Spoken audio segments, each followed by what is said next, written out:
Bonjour, bonjour à tous et à toutes. Je me présente, Huguette Loubert. Je vous souhaite la bienvenue au nom de la Société d'histoire du Plateau Mont-Royal qui présente cette conférence en collaboration avec la Maison de la Culture. La Société, fondée en 2006, est très active et offre, en plus d'un centre de documentation et d'archives que nous vous invitons à visiter et à y venir faire de la recherche ou simplement à venir lire des ouvrages. Un programme de conférences, des visites guidées, un site riche, très riche, un site Internet très riche et un bulletin qui paraît tous les trimestres. L'édition de livres uniques, dont le dernier était lancé dernièrement, et qui est en fait le deuxième recueil des bulletins de la Société de 2016 à 2021. Nous en avons apporté quelques exemplaires ici, ainsi que des bulletins, le dernier bulletin sur le théâtre. Il ne faut pas manquer le prochain bulletin qui vous racontera les sports d'hiver d'antan pratiqués sur le plateau. Pour les recevoir directement, il faut être membre, ce qui vous coûte que 20 $ par année. Et en plus, c'est un geste de soutien pour la Société d'histoire du plateau. Il y a des formulaires également sur la table. Et maintenant, place à la conférence chronique géologique du plateau. Le sol que nous foulons a une histoire, une longue histoire. Nous en connaissons la pierre grise qui en était extraite, la glaise qui fait pencher nos maisons. C'est bien peu. Alors, pour en savoir plus, nous avons fait appel à un grand spécialiste pour venir nous raconter en ses propres mots, bien plus savant que les miens, comment s'est formé le Mont-Royal et notre plateau. Et ce, depuis des temps immémoriaux. L'effet des grandes calottes glaciaires et la mer de Champlain. Après l'avoir entendu, vous serez conscient et consciente du sol sur lequel vous allez marcher et vous aurez un peu l'impression d'être éternel. Notre conférencier, Michel Lamotte, est professeur au département des sciences de la Terre et de l'atmosphère de l'UQAM. C'est un grand honneur pour nous tous qu'il ait accepté de venir aujourd'hui nous parler des dessous de notre plateau. Accueillons-le chaleureusement.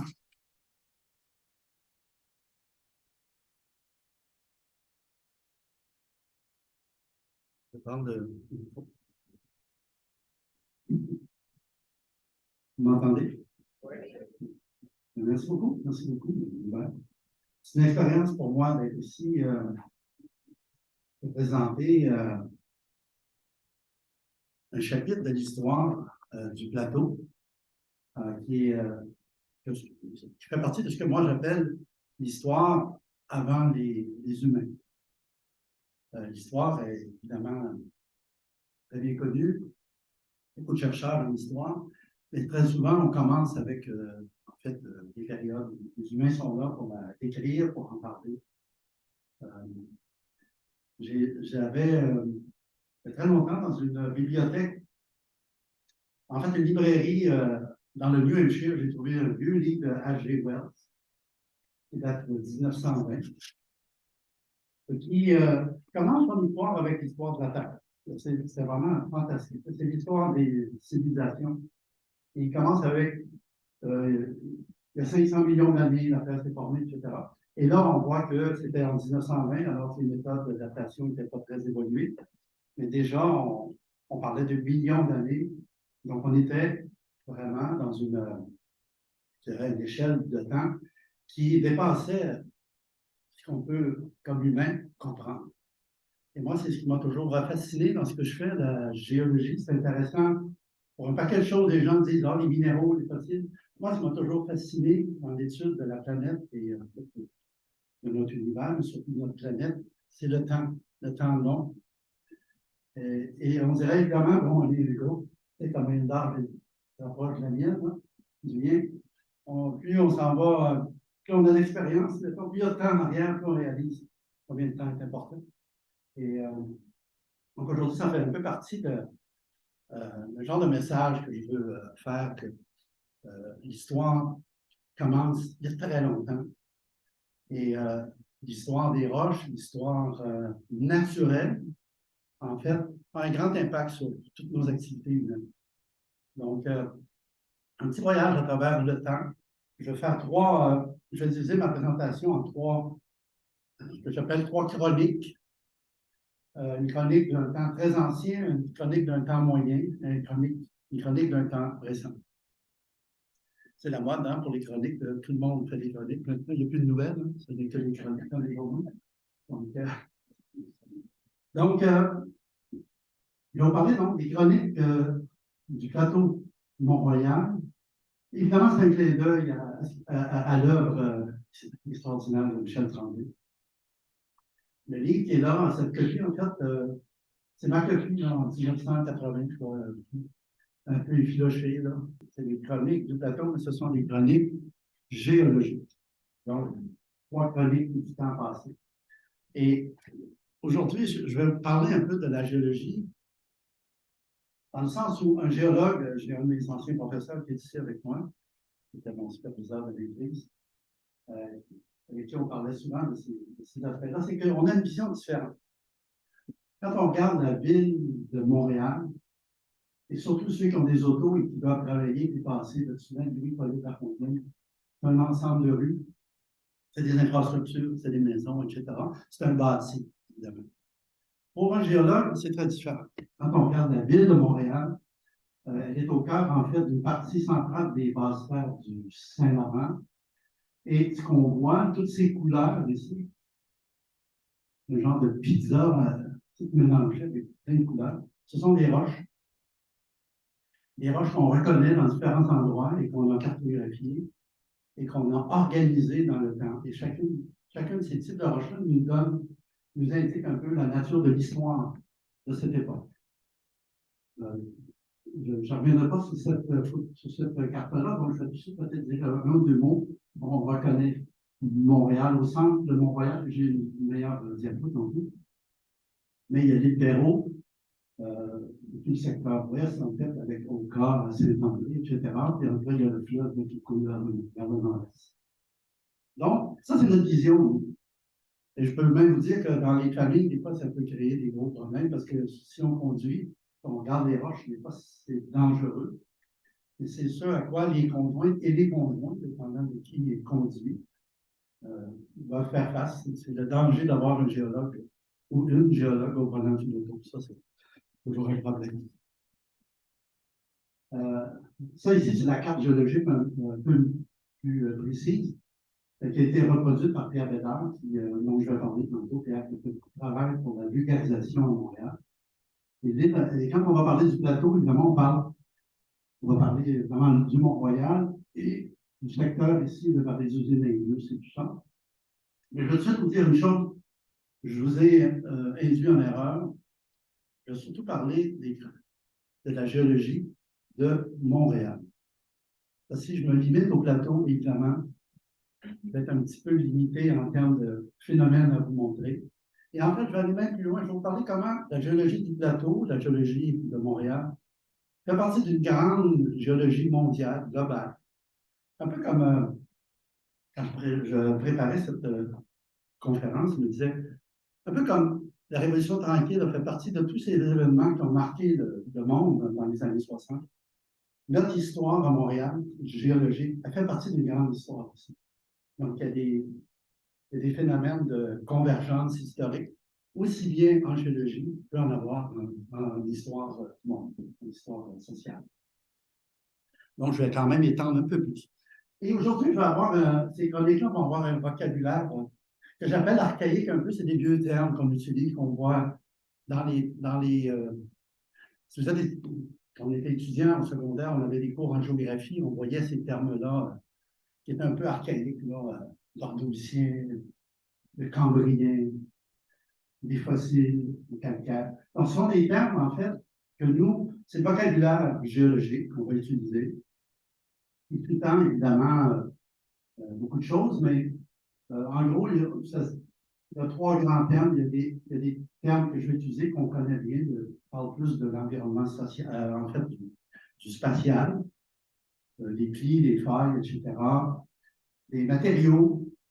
Donc, nos matériaux, ce sont les calcaires, à Montréal en particulier, sur le plateau. Il y a 2 grands types de roches, des calcaires, qui sont des roches riches en carbonate, qui se sont formées il y a 450 millions d'années, je vais revenir sur ça. Et il y a le Mont-Royal, cette intrusion qui a plusieurs types de roches, mais la roche qui est la plus importante, on l'appelle le gabbro.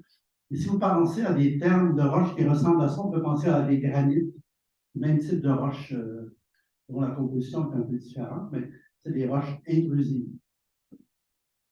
Et le temporel, qui, moi, est toujours quelque chose auquel je suis très attaché. Donc, on va utiliser des termes comme ordovicien, qui est une période géologique qui date à peu près 450 à 480 millions d'années. Le Crétacé, autour de 120 à 60 environ millions d'années. Et le Quaternaire, qui est la période de 2,5 millions d'années jusqu'à aujourd'hui. On est dans le Quaternaire. Ce sont les termes que je vais utiliser de temps en temps.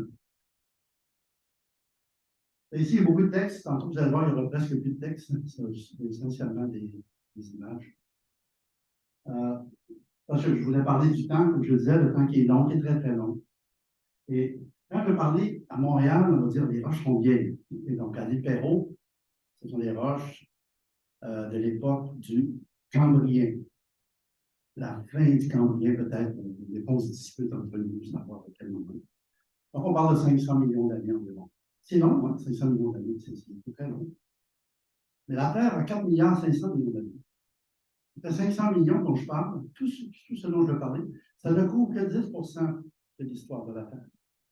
Comme si quelqu'un disait un cours d'histoire sur l'histoire contemporaine, mais je veux juste vous parler des derniers 20 ans. Mais c'est qu'on est un peu coincé avec ça, et dans la région, la plus grande partie de l'information qui est disponible, elle est relativement jeune au point de vue géologique. Et donc, les 500 derniers millions d'années couvrent à peu près 10 de l'histoire. Donc, on pourrait dire que c'est des petites histoires que j'ai appelées, moi, des chroniques, mais est-ce que vraiment c'est des petites histoires? C'est ça qu'on va voir dans les prochaines années. D'ailleurs, à Montréal, il y a des événements historiques qui se sont produits, et là, ça tient évidemment à l'histoire coloniale, je veux dire, moi, je peux quand même le dire. L'Université McGill, qui a été la grande université la plus importante dans les années, disons, dans le siècle, pas précédent, mais l'autre siècle, on a changé de siècle, et qui avait évidemment des fonds assez considérables pour faire de la recherche et qui ont réussi à attirer un grand chercheur néo-zélandais qui commençait sa carrière, en fait, Ernest Rutherford. Donc, on voit la photo ici dans les laboratoires McDonald, l'immeuble McDonald à McGill. Vous pouvez encore voir, vous voyez encore à côté de l'immeuble de chimie. Il y a le Frank Dawson juste à côté. Et McDonald, qui est évidemment, ceux qui connaissent Export, évidemment, McDonald, ce sont ceux qui ont fait leur fortune avec le tabac, la cigarette. Mais McDonald qui abhorrait la cigarette, qui ne pouvait pas endurer la fumée, même s'il avait fait toute sa fortune sur ça.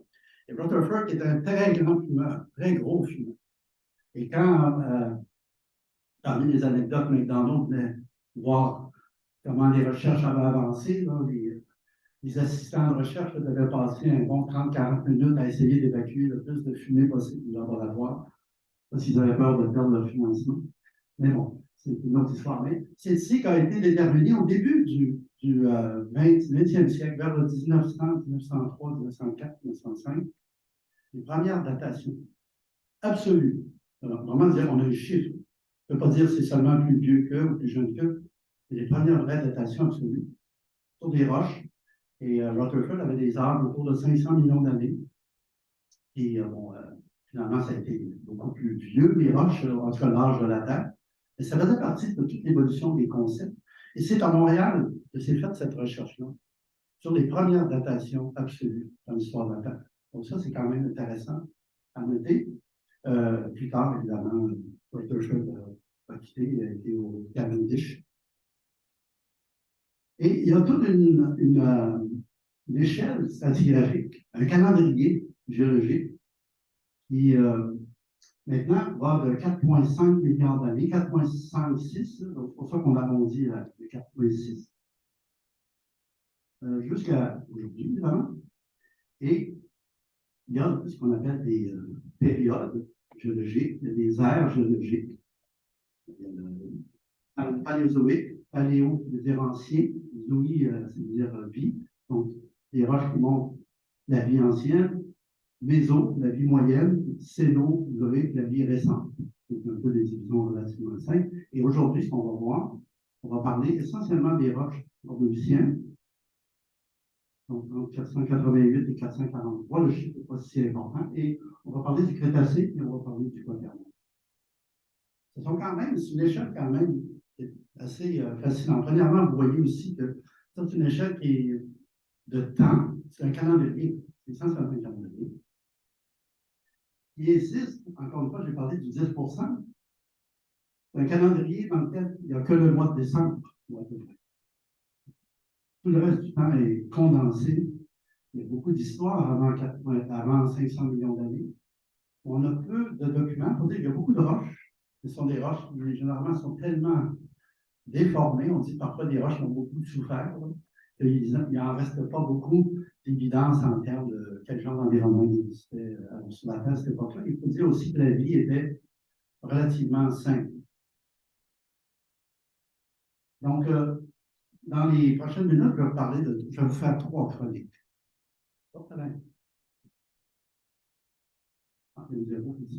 Mais c'est ça dont je vais parler, donc tantôt, l'ordovicien, le Crétacé et le Quaternaire. L'ordovicien. Je commence à développer de plus en plus un intérêt pour l'histoire de l'histoire. Okay? Donc, comment se développent les concepts. Tous ceux qui ont été peut-être à Londres, au Musée national, au British Museum, il y a quelques vitrines, si jamais vous y allez, ça vaut la peine.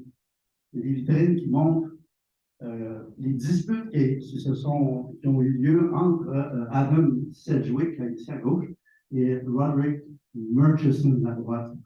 Sedgwick a créé le système cambrien, et établi, là, voici les roches qu'on va appeler les roches cambriennes. La Cambrie, c'est le nom du pays de Galles. Et donc, ça comprend en fait l'ensemble de ce qu'on voit ici dans l'ouest de la Grande-Bretagne. Murchison a créé le système silurien. Il vient du nom Silure, l'ancienne tribu, une tribu du sud, surtout dans le coin de Cardiff et tout ça, dans le sud, en fait, qu'on appelle le pays de Galles aujourd'hui. Et ça donnait que les deux il y avait des roches, et le silurien est plus jeune, il y avait le cambrien et le silurien à cette époque. Mais il y avait des roches qui appartenaient aux deux systèmes. Et là, il y a eu une dispute, ça a duré 50 ans. Vous savez, des fois, on dispute, on entend des gens qui se disputent sur est-ce que je vais avoir la 3e vice-présidente? Hein? Oh, mais ça ressemble un peu à ça. Ces disputes ont duré très longtemps, jusqu'à ce que Charles Lapworth dise je vais créer, ça c'est un peu Salomon, je vais créer un autre système entre les deux que je vais appeler ordovicien. Évidemment, le système ordovicien est basé sur le nom vient aussi, encore une fois, d'une tribu archaïque. Et ce système-là a été créé donc, par Charles Lapworth. Donc, vous pouvez voir que ces gens-là sont tous des gens très bien habillés. Je sais que ça, c'est moi, ça, c'est ma photo. Il y a 20 ans, j'ai passé une année dans le pays de Galles pour ma recherche et de temps en temps, j'allais voir les sites où ces gens-là s'étaient disputés. Et pour ceux qui connaissent la géologie un peu, là, c'est Gandoveri et Gandello, c'est 2 étages, on appelle ça des étages, comme des semaines à l'intérieur du mois, des divisions du temps. Et on se maquille par photo, je pense à elle, donc voilà. Et surtout, juste noter qu'on s'habille plus de la même façon en passant, parce que c'est différent. Donc, mais c'est une dispute dans l'histoire de la stratigraphie, dans l'histoire juste de l'établissement des roches, qui est vraiment, vraiment fascinante. Et au British Museum, c'est très bien illustré. Donc, ah oui, il est là, le diapo. Donc, les 3 chroniques. Je vais essayer de tenir mon temps parce que j'ai beaucoup de diapos. Vous n'êtes pas obligé de suivre les diapos, vous pouvez juste écouter ce que je dis aussi. Des fois, ça illustre un peu mieux. Mais parfois, je sais que quand on est assis, ça peut devenir un peu difficile pour les yeux. Les étudiants me disent parfois. Montréal. Euh, Trois chroniques. Donc, on va parler du soubassement rocheux, calcaire, ici. Le grand soubassement, qui est en fait le soubassement rocheux du plateau, comme je disais dans les nouvelles. On va parler de l'intrusion montérégienne, ici, d'âge crétacé, 124 millions d'années, et de l'histoire, en fait, du développement. On va parler du quaternaire. Le quaternaire, une des choses intéressantes, c'est le développement de la topographie. Comment la topographie a évolué. Pourquoi il y a une côte sur la rue Sherbrooke? Pourquoi il y a le palais des congrès qui est très bas, puis oups, ça remonte, il y a un petit plateau. Je ne pourrais pas aller dans tous les détails. Vous allez voir, vers 10, 10, 9, 8 000 ans avant aujourd'hui, c'est toute la topographie du sud du Québec qui se développe. Et on va vivre avec ça. Et donc, ça fait aussi partie, c'est pas seulement de la sédimentation, l'accumulation de roches, des intrusions, mais c'est aussi comment la nature arrache les roches du soubassement rocheux et quel est son choix pour dire je vais garder le Mont-Royal, je vais garder le mont Saint-Bruno, et je vais plutôt incider mon fleuve Saint-Laurent dans les grandes failles, par exemple, la Côte-Thérèse, etc. Donc, l'histoire de l'érosion est très, très intéressante. Donc, si on pense à l'ordovicien pour nous, pour les géologues, c'est les calcaires de Trenton. Je dis de Trenton parce que c'est un nom, ça c'est d'ailleurs, c'est un peu comme, je veux dire, la Convention de Genève. C'est un terme qu'on utilise pour lequel un Américain au Colorado, si je lui parle des calcaires de Trenton, il va savoir de quoi je parle. Si je lui parle des shales de l'Utica à quelqu'un qui est au Japon, par exemple, il est possible qu'il sache de quoi je parle. Parce que ce sont des noms qui se rattachent à des roches qui ont été décrites d'une façon formelle et claire, une fois dans une revue. Et après, les gens ont commencé à utiliser ce terme. Ce sont justement des termes qui sont des termes qui proviennent d'une région géographique, d'un village, d'une ville. Donc, ça, c'est juste pour dire ça en passant. Comme le train de pas, là, j'ai disparu. Ah, OK. Donc, ça, c'est une image en 1971. C'est le 20 décembre 1971. C'est quand même spectaculaire. Hein. Vous avez donc le grand métropolitain, vous avez des carrières Miron, très peu de construction. Surprenant, hein? Ça ne fait pas si longtemps que ça. Beaucoup de gens ici. Montréal gagne la Coupe Stanley tous les ans, à peu près. C'est une autre époque. Hein? Malheureusement, j'ai dû couper la diapo. Il y a un Steinberg ici, qui est maintenant un IGA, au coin de Jarry et tout ça. Et les calcaires qui sont là, évidemment, ils ont été exploités. Et la plus grande partie de l'information géologique qu'on a de cette période vient des carrières, beaucoup de carrières à Montréal. Et les carrières ont été, peut-être je reviens sur celle-là, ces carrières, avec tout le développement urbain, et avec, à un moment donné, le besoin, évidemment, d'arrêter de faire de l'exploitation avec l'histoire d'explosion, mais aussi, à un moment donné, il y a comme une limite à ce qu'on peut exploiter dans une région. On a fait des programmes de réhabilitation. Et un des très beaux programmes de réhabilitation, c'est le parc Frédéric Bach, que vous connaissez sûrement. Et il reste parfois quelques parois de calcaire qu'on peut aller voir. Et, mais il n'y a plus beaucoup d'endroits où on peut aller voir des roches, du soubassement rocheux de Montréal. Ça ici, c'est un document qui est disponible sur la ville de Montréal, qui montre les anciennes carrières à Montréal. Il y en a eu beaucoup. Il y en a qu'on pense que c'était des anciennes carrières qui ne sont pas vraiment, comme le parc La Fontaine. Il y a eu un petit peu d'exploitation de chaux au parc La Fontaine, mais très peu.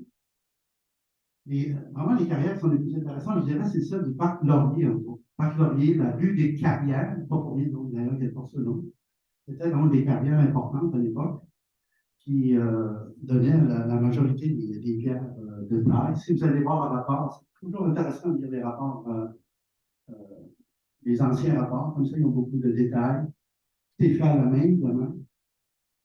Et pour ceux qui reconnaissent, il y a Laurier ici, ça, est là. La rue Saint-Grégoire, vous savez, maintenant, ça développe beaucoup, et le site de l'ancienne carrière est encore un peu dans le surface, ça a été comblé. Et si on dit bien, premièrement, il y a beaucoup d'anglais, évidemment, dans ça. Ici, c'est le Myland qu'on appelle, ici, c'est le Berlin. Des types de roches qu'on nommait à l'époque. Et il y a des descriptions dans ça. Des descriptions, on décrit la région, le type de roche. Et est-ce que l'autre diapo qui vient après, vous avez vu, on parle des pierres bâtardes. Pour ça, ça m'a permis de me dire que je vais tout de suite faire mon avertissement, parce qu'il faut toujours faire le TV avertissement maintenant. Et ça a été fait à une période très révolue, une autre période, un autre contexte. Tantôt, on va utiliser le terme genre, qui sont des genres, ce sont la classification linéaire des fossiles, famille, donc c'est un clin d'œil en fait à Valérie. Ça, c'est une description pas mal des utilisations qu'on a faites des calcaires dans la région. Et en particulier de Trenton, tout ce qui est écrit dans Deschambault, Myland, Saint-Michel, ce sont des portions de ce fameux Trenton qui ont été beaucoup utilisées pour la construction. Et quand on va vers le Tétroville, c'est toute la section en fait qui est dans le secteur en fait de l'autoroute 25. Là où vous avez le tunnel Louis-Hippolyte. Quand on roule, on voit des belles strates très fines qui, malheureusement, sont en train d'être cachées par des constructions, par les murs de béton. Ça, je trouve que c'est vraiment pas nouvelle. C'est trop vite. Le petit clin d'œil qui s'améliore. Ma première blonde venait de là. Et moi, j'étais à Montréal-Nord. Pour me rendre chez elle, j'avais chemin de la rue Pinot, en autobus, c'était très long. Ça, c'est en 68, et on promettait très prochainement qu'un système de bus rapide.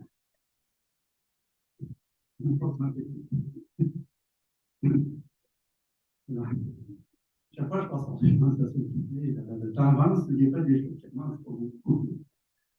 Le Tétroville, il y a beaucoup de roches plus fines, qu'on appelle des chaînes, des genres d'anciens lits marines et donc, ce qui fait que l'utilisation de ces roches n'est pas la même que celles qui sont des beaux calcaires plus frais.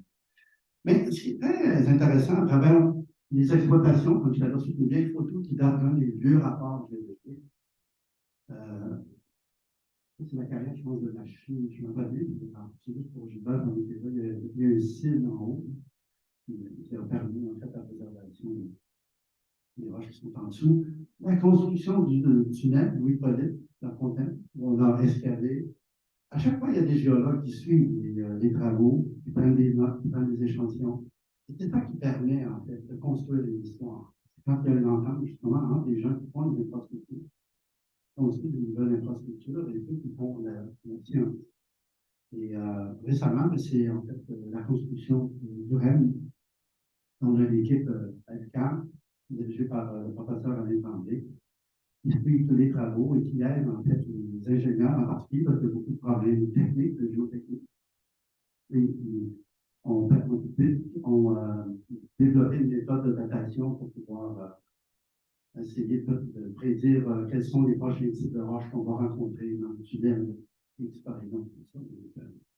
Tout ça nous permet de faire une histoire. Donc, des carrières dans lesquelles on retrouve. Oui, c'est ça, j'ai mis la diapo qui est là ici, c'est marqué Guy de K. Bentonnet. Vous savez, si vous avez des notes, vous prenez des notes pour le Scrabble, il y a beaucoup de points quand même. Et même des fois, vous pouvez dire que oui, ça existe, si vous le dites professeur. Et les lits de Bentonnet riches en potassium, on peut dire ça, on peut les dater. C'est ça qui est intéressant. Donc, on peut avoir un âge, et les âges que l'équipe d'Alain Tremblay a obtenus, c'est exactement ce qu'on voyait depuis longtemps, mais c'est vraiment précis. C'est entre 448 et 454 millions de vie. Vous savez, c'est très précis, géologiquement parlant. Mais aussi, ce qu'on observe beaucoup, ce sont les fossiles. Là, je vais parler des fossiles maintenant dans ces roches. Parce que c'est beau, les roches calcaires, mais comment elles se forment?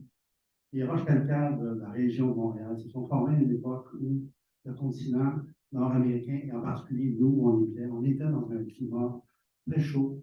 On était très près de l'équateur. Et il y avait beaucoup de ce que nous on appelle la productivité. Il y avait beaucoup de productivité, donc il y avait beaucoup de vie. beaucoup de vie.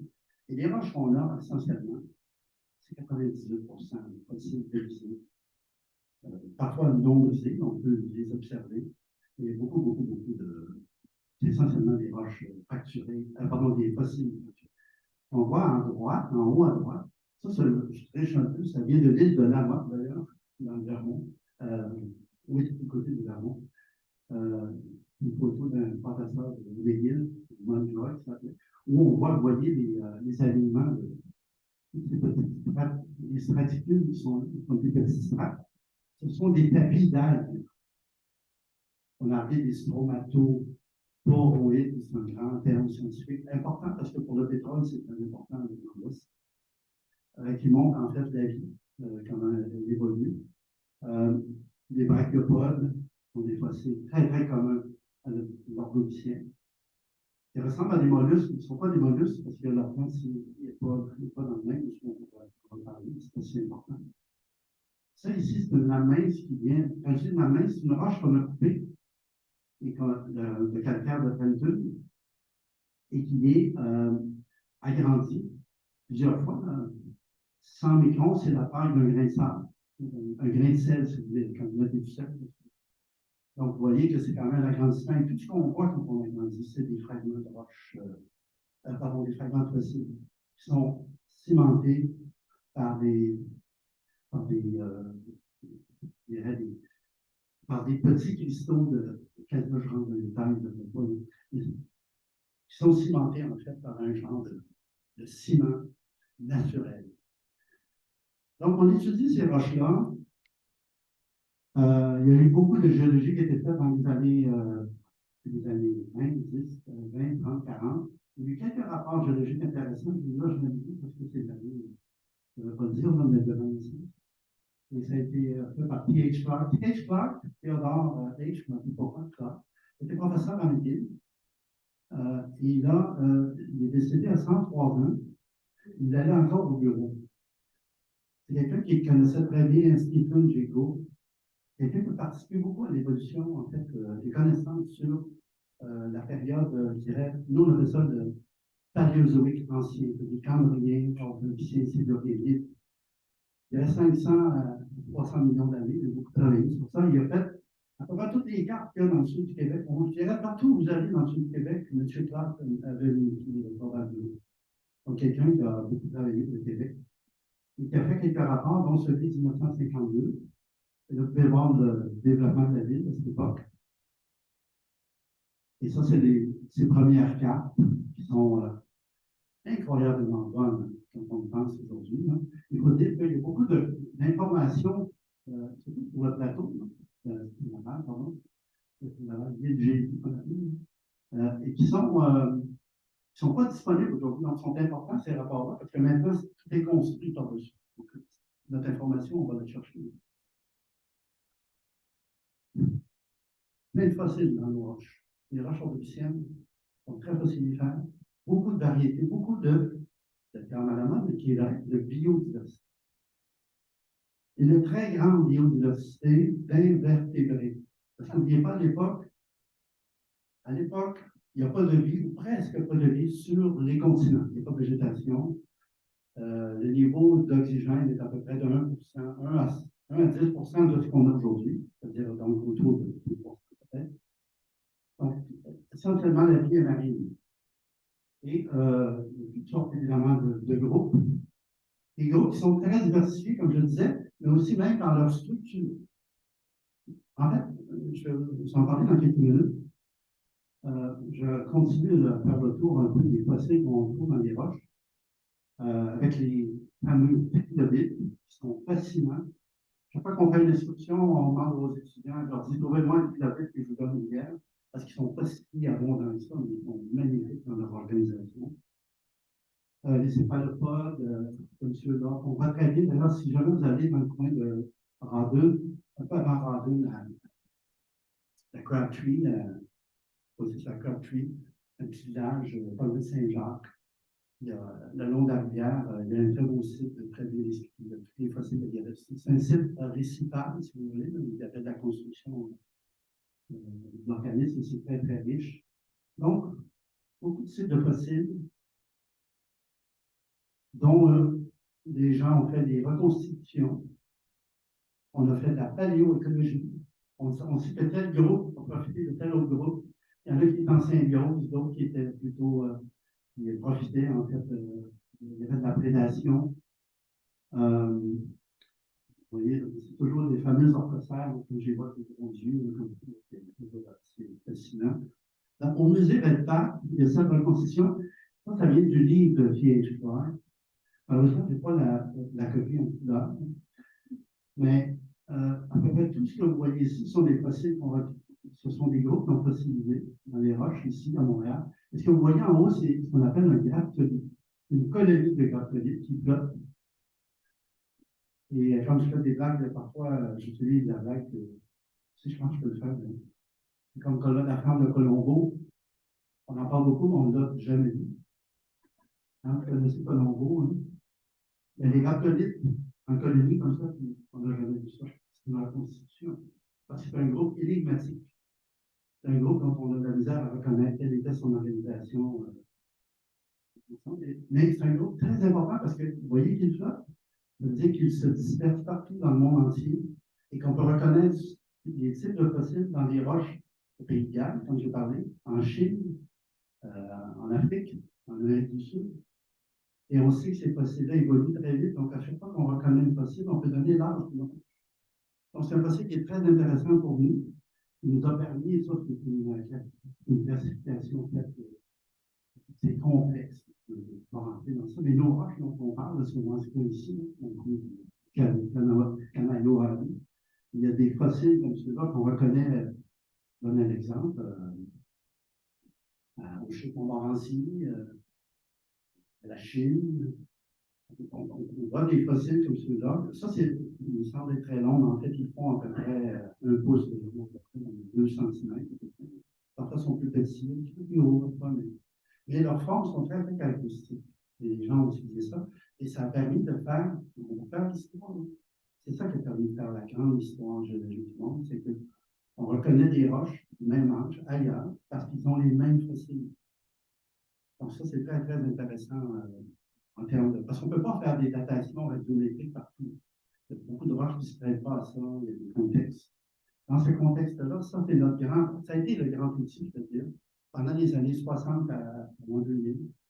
Ça se développe maintenant dans d'autres domaines, mais ça a été vraiment très utile pour l'histoire géologique. Ça nous a permis, en gros, de reconstituer l'Amérique du Nord, autant des roches qu'on voit ici, hein, sur le plateau. En même temps qu'il y avait ces calcaires qui se déposaient, il y avait des fonds océaniques dans ce qu'on appelle aujourd'hui la cordillère. Le long de l'Atlantique, ici, il y avait un système de volcans qui commençait à évoluer, d'ailleurs, qui a conduit un système volcanique à Sherbrooke. La ville de Sherbrooke est construite sur cette chaîne de volcans.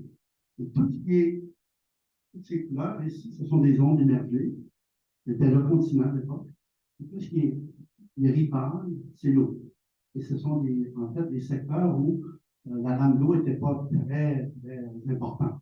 C'était des endroits où il y a beaucoup de vie, beaucoup de fossiles, parce que c'était des ondes où il y avait pas partout, mais qui étaient relativement intéressantes lumière. Petit commentaire sur ça. L'équateur. Je veux dire qu'en fait, en réalité, le continent devrait être tourné. Et sur la prochaine diapo, vous allez voir qu'on va être dans la vraie orientation qu'on avait à l'époque. Et cette orientation-là, Montréal est ici, à peu près ici. Donc, on était très près de l'équateur. Il y avait un continent ici qu'on appelait Valentia. Et il y avait beaucoup d'actions. Tectoniquement, c'est le terme qu'on utilise quand les plaques se déplacent, il y avait beaucoup, beaucoup d'actions. Et on allait éventuellement former des Appalaches. Évidemment, je n'ai pas le temps d'en parler aujourd'hui. Mais il y a tous ces océans ici qui existaient entre les grands continents. Ce sont des océans que nous, on appelle comme l'océan Atlantique, les océans entre les continents. Et à l'extérieur, il y a les grands océans pacifiques qu'on appelait Pantalus. Et c'est juste pour vous montrer que c'est à partir de l'étude de roches dans les carrières, comme à Montréal, comme à Cincinnati, comme en Afrique, comme en Chine, comme en Angleterre, on a réussi à reconstituer cette carte. Et on reconstitue la carte à tous les millions d'années ou presque. Il y a des millions d'années, probablement, il y a plus d'erreurs dans la position. Il faut dire qu'on utilise à l'époque un outil qu'on appelle le paléomagnétisme. Donc, on peut retrouver la position du continent par rapport au nord magnétique. Et à partir du moment où on est capable de le faire à plusieurs endroits, on peut commencer à établir une paléogéographie. Bon. Ça, c'est fait par quelqu'un qui s'appelle Scotties, S-C-O-T-E-S-E, qui est un grand chercheur dans le domaine. Il a un site web fantastique. Je me demande s'il n'est pas là. Ça, c'est dans l'encyclopédie. Mais c'est Scotties Paléomap Project, il y a un site web. Très intéressant, vous pouvez jouer avec ça, vous pouvez faire des continents. Et je vais juste finir par dossier qui est un peu long, naturellement, avec un graphique comme celui-là. Je vous disais, tantôt, il va y avoir des termes comme famille, le nombre de familles dans le milieu marin. On parle du milieu marin seulement. On parle des invertébrés seulement. Mais ce qu'on voit, ça, c'est regardez le temps ici. Calorien, on est ici, février, février. Tertiaire. Ici, on dit tertiaire, mais en fait, nous, on est ici. Ça, c'est l'axe des X, le temps qui avance. Et en Y, ce qu'on a mis, c'est le nombre de familles. Autrement dit, c'est la diversité, c'est la biodiversité. Est-ce qu'il y a beaucoup de types de groupes biologiquement différents, ou est-ce que c'est uniquement le même groupe? Et il y a deux, trois choses qu'on remarque sur ça. Premièrement, on remarque qu'au Cambrien, il y a à peu près, ici, c'est marqué 600, ça a changé un peu, c'est un vieux graphique, maintenant c'est 540, ici, on devrait avoir 540. Il y a une augmentation rapide. On appelle ça l'explosion du Cambrien. Et les géologues, c'est quelque chose dans les années 1850, on commençait à voir qu'il y a des roches, il n'y a pas de fossiles, il n'y a pas de fossiles, il n'y a pas de fossiles. Et comme on est plein de fossiles, il y a quelque chose qui s'est passé. Et on sait que c'est lié à la chimie de l'océan de cette époque-là. On ne rentre pas dans les détails. Mais il y a ce qu'on appelle l'explosion du Cambrien. Et là, c'est comme une auto qui part dans le bac, à part quand elle commence à rouler, et vous voyez, elle est très réchauffée. Là, elle va, comme on dit, à full pile. Elle va à grande vitesse. Et là, il y a une augmentation exponentielle du nombre de possibles de biodiversité. C'est ce qu'on a appelé la radiation ordocienne. Et ce sont des roches du Trenteux et d'autres roches du même âge dans le monde entier, mais à Montréal, entre autres, et dans d'autres régions du monde, qui ont montré cette richesse de fossiles. On l'a vu tantôt, hein, c'est parmi cette abondance, cette diversité qui a explosé. Et donc, ça, c'est quelque chose qui était spectaculaire parce qu'on a réalisé que l'explosion s'est faite jusqu'à un certain point et on a atteint un plateau. Un plateau, on appelle ça une courbe logistique. Si on a, par exemple, des bouches, et on a un bocal, on a une bouche dedans, on peut dire des bouches, à un moment donné, leur nombre va augmenter. Il va même dépasser un certain plateau, le besoin d'overshoot, après il va se stabiliser. C'est un peu ce qu'on voit dans l'évolution de la biodiversité. Donc, on a atteint un plateau, et c'est vraiment à Montréal, les roches de l'Orpicien, c'est pas Montréal, ce sont ces roches, en fait, qui sont les témoins de cette biodiversité.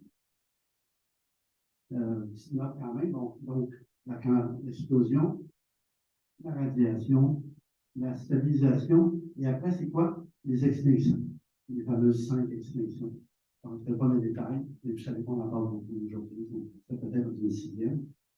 Mais ces cours, là, sont très intéressants. Évidemment, on est toujours dans le milieu marin ici. Donc, peut-être juste une petite note sur le Permien, 250 millions d'années. La vie a presque disparu sur Terre. Et ce n'est pas au Crétacé que l'impact a été plus fort. C'est vraiment il y a 250 millions d'années. Mais là, on est dans le milieu marin quand même. Je veux vous dire qu'il y a toute une histoire qui est faite à partir de quoi? À partir d'études des roches. Et Stephen Jay Gould a écrit un livre merveilleux qui s'appelle Wonderful Life, qui s'appelle La vie est belle en français, dans lequel il dit que déjà 500 millions d'années, tout est mécanique. La structure du vivant est acquise. Et tout le reste, c'est des variations sur un thème qu'on connaît un peu comme en musique classique. Et si vous avez le temps de lire ce livre-là, c'est magnifique. C'est fait en particulier à partir de l'étude d'un site utilitaire en Alberta, en fait à la limite d'Alberta, Colombie-Britannique, qu'on appelle le Burkus, qui est très, très intéressant. J'avais la livre en français, je vais regarder, parce que je voulais couper des diapos. Et ça, c'est ma chronique en policier. Donc, à l'ordre du lycée, il y a beaucoup de choses qui se passent dans le monde, mais au Québec, il y a beaucoup de choses aussi. On fait partie de l'histoire. On va passer à la chronique du Crétacé. Donc là, on vient de passer, on saute à peu près 400 millions d'années. Ça ne dérange pas. Comme les budgets du gouvernement fédéral, 400 millions d'euros, 400 millions d'euros, c'est pas grave. Premièrement, je veux dire merci à Pierre Bédard. Pierre Bédard qui était chargé de cours chez nous, qui est professeur à l'Université de Montréal, maintenant à la Polytechnique, et qui a un site web, vous connaissez sûrement le site Pierre Bédard, vous êtes tombé dessus. Si vous allez sur le Mont-Royal, tout ce qu'on veut savoir sur le Mont-Royal, Pierre, surtout en point de vue de la géologie, Pierre a fait un site extraordinaire. Il y a quelques diapos qui viennent d'ailleurs. Juste dire en passant que il ne faut pas dire qu'il n'y a rien passé entre l'Ordovicien et le Crétacé. Il y a plusieurs choses qui sont passées. Premièrement, notre atmosphère est devenue presque essentiellement l'atmosphère qu'on a aujourd'hui. Pour le CO2, c'est à peu près la même chose. Et ceci étant dit, le CO2 était beaucoup plus élevé au Crétacé. 1000 ppm, c'était le double de ce qu'on a aujourd'hui. Il n'y avait pas de calotte glaciaire, en soi, je ne vais en parler plus pour moi, mais pour ce qui est de l'atmosphère, en oxygène, entre autres, il est à peu près au niveau qu'on a.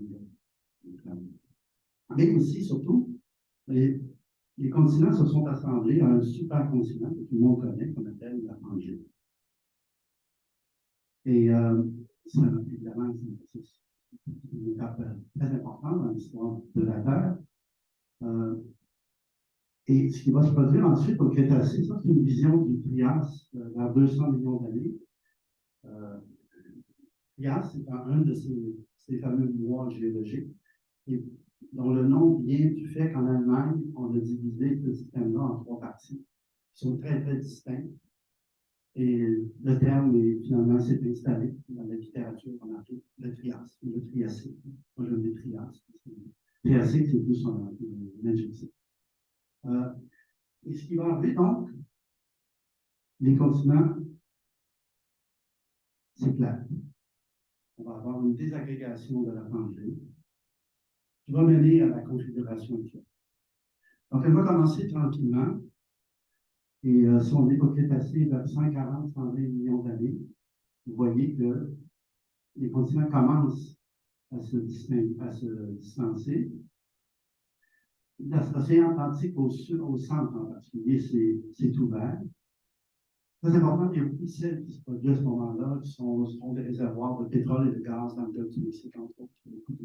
Et même, en fait, au large de Terre-Neuve, un petit peu plus tard, il y a des réservoirs de gaz qui vont se former. C'est pas clair. Et la Terre va continuer à s'ouvrir. Là, on est, pas la Terre s'ouvre, mais les continents se fragmentent. Et là, on arrive à peu près à 100 millions d'années. L'intrusion de Montréal, c'est 124 millions d'années. Donc, elle a dû commencer quelques millions d'années avant. C'est l'âge, en fait, moyen de refroidissement de cette intrusion. Donc, on est entre les deux diapos. Je veux juste noter une chose, quand même, c'est que tout ce qui est vert, ce sont des ondes émergées.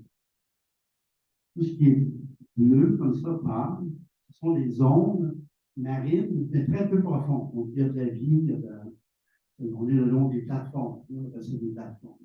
Tout ce qui est bleu très foncé, ce sont les milieux profonds. Et donc, on voit que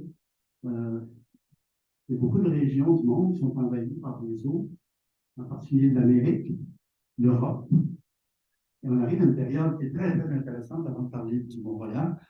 C'est cette période où l'Amérique est vraiment c'est quand même, je dirais que c'est encore la même chose. C'est pas mal. Il y a une mer qui divise l'Amérique en deux. Pourquoi? Parce que le niveau de la mer est très haut par rapport. Il n'y a pas de calotte glaciaire à cette époque-là. Le niveau de la mer est 120 mètres au-dessus de ce qu'on a aujourd'hui. En fait, le niveau de la mer, là où on est, là, la mer est au-dessus de cette époque-là. Elle est à peu près, je dirais, au milieu du Mont-Royal. Le Mont-Royal se réunit dans l'espace, s'il n'y a pas de. Il y a plein de. Un géophysicien disait, oui, mais la croûte bouge. Non, ça, ils sont des 5 pouces, c'est comme ça. Il y a beaucoup de niveaux marins très élevés. C'est tout au fait que dans l'océan Pacifique, entre autres, il y a beaucoup de production de lave, de roches volcaniques. Ça pousse les eaux sur les continents. Je ne rentre pas dans les détails. En Europe, la Manche, en fait, la formation de la craie, les fameuses falaises de craie aujourd'hui, mais qui à l'époque étaient l'ancien fond marin, montrent effectivement des niveaux marins très, très élevés à cette époque-là. À Montréal, qu'est-ce qui se passe? On pourrait dire que c'est une période tranquille. Si je suis en surface, il y a peut-être un peu de volcanisme, peut-être un peu de sang volcanique, mais on est dans un système fluvial, un peu comme aujourd'hui. Mais à peu près à 2 km de la surface, il y a une intrusion de roches très chaudes, de roches intrusives, de roches plutoniques, des termes qu'on utilise, qui se mettent en place, et qui apparemment, d'après ce qu'on sait, s'est solidifié à peu près à 2 km de la surface de la Terre, sur la surface de cette époque. Donc, nous, présentement, on est comme ici aujourd'hui, mais il y avait, pour ça qu'on dit, il faut faire attention, à l'époque, au Crétacé, je dis qu'on l'avait au-dessus, mais c'est au-dessus. Donc, tout est toujours relatif, mais si on avait érodé ensuite la transition marine, on aurait eu 200 mètres, peut-être 100 mètres au-dessus. Donc, ça, c'est la surface moderne sur laquelle je vais revenir. Il y a 2 km de roche au-dessus du Mont-Royal lorsqu'il se met en place. Donc, ce n'est pas un volcan. Ceci étant dit, ça ne veut pas dire qu'il n'y a pas eu de volcanisme. Ça ne veut pas dire qu'il n'y a pas eu des cheminées qui se sont rendues à la surface. Mais on n'a pas beaucoup d'évidence de telles fusions au Québec. Je vais revenir sur la surface d'érosion. Il y a quelque chose à dire de supplémentaire, mais donc, c'est ce qui se passe. 125 millions d'années. En fait, la date précise, c'est 124. On s'attend à nous préciser. Je vais dire ce que ça veut dire. Et depuis ce temps-là, on a. Ça, c'est une vieille figure qui vient d'un rapport de T.H. Clarke, que j'aime beaucoup avec la topographie en pied, et avec le fameux trois monts. En fait, là, on en voit deux surtout. Et avec la croix ici, l'entremont ici, et de côté, on a l'Université de Montréal, l'Université de l'île, avec un genre de bloc diagramme comme ça, j'aime beaucoup, qui est très parlant. Et j'ai été chercher l'image du volcan tranquille. Ça rappelle quelque chose aux gens ici? Le volcan tranquille, c'est une série télévisée dans les années 90 où vous retrouvez François Papineau, André Lachapelle, tout le monde était là à l'époque. C'est un genre de Virginie, mais d'avant de Virginie. Vers 7 heures le soir, c'est passé. Ça a duré 4-5 ans, je crois. Et c'était très populaire à l'époque. Et Joanne Blouin, qui faisait la vidéo à l'époque, elle était, moi, je suis directeur du département, il y avait à McGill, il y avait l'Espérance à Montréal. Et elle avait fait un reportage, elle est venue me voir en disant est-ce que Montréal est un volcan? Parce que dans la série, il parlait du fait que c'était peut-être un volcan. J'ai cherché des archives pour essayer de trouver un fait qui n'a pas été capable de juste trouver cette image. Puis peut-être on le reconnaît, mais c'est pas district en on n'est pas là. Mais c'est une époque où il y avait toute une histoire de l'après-guerre et l'image est toujours centrée autour du Mont-Royal. L'importance en fait du Mont-Royal. Donc, juste dire en passant donc, que Pierre Bédard fait un site extraordinaire. Il y a plusieurs endroits, vous allez cliquer sur des sites de la photo, l'explication. C'est magnifique. Et on voit surtout qu'autour du Mont-Royal, il y a plusieurs types de roches, mais surtout une roche que nous on appelle intrusive, une façon de gabbro. Le nom vient de la composition des minéraux à l'intérieur de cette roche.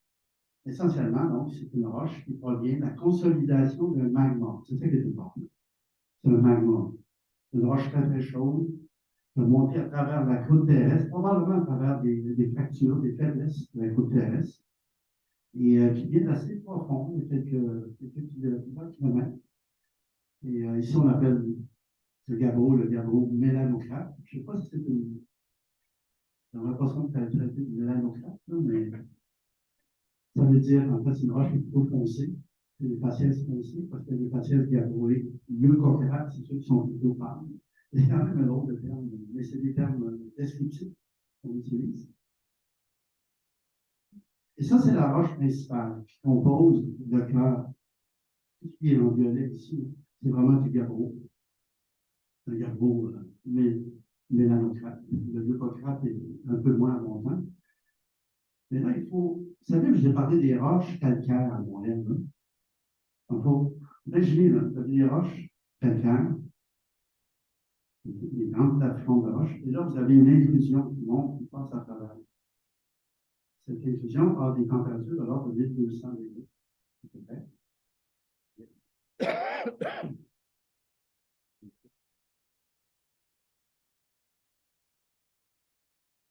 1200 degrés, et vient en fait s'inscrire à l'intérieur de roches qui sont à 2 km de la surface. On parle de température de l'ordre de 80 degrés à peu près. Vous pouvez voir le contraste de température. Donc, ça fait chauffer ces roches. Ça les fait chauffer, ils deviennent très, très durs. Et les roches qui sont chauffées, ce sont les calcaires de 22, dont je vous ai parlé, qui deviennent des membres. Vous voyez, en haut à droite, c'est des membres. On ne parle pas du membre de Cavard. Les membres sont quand même relativement impurs, parce qu'il y a beaucoup de matériel. Ce n'est pas le même genre de métamorphisme, de changement de roche, où il y a des roches très fines. Donc, vous avez entendu parler lors de la saga de la fracturation des schistes, la fracturation pour produire des gaz de schiste, les fameux schistes de l'Utica. Ce sont des roches, quand on entend parler, tout le monde font la croix, comme ça, on ne peut pas en entendre parler. L'Utica, c'est une roche très intéressante du point de vue des fossiles, très intéressante du point de vue de sa composition. Il y a beaucoup de gaz, effectivement. Et très intéressant au point de vue de la reconstitution de pourquoi il s'est formé, comment les Appalaches, dans toute l'histoire de la formation des Appalaches. C'est vraiment très intéressant. Mais autour du Mont-Royal, il y avait des roches de l'Utica et qui ont été chauffées par cette intrusion et qui sont devenues très, très dures. On appelle ça des cornéennes.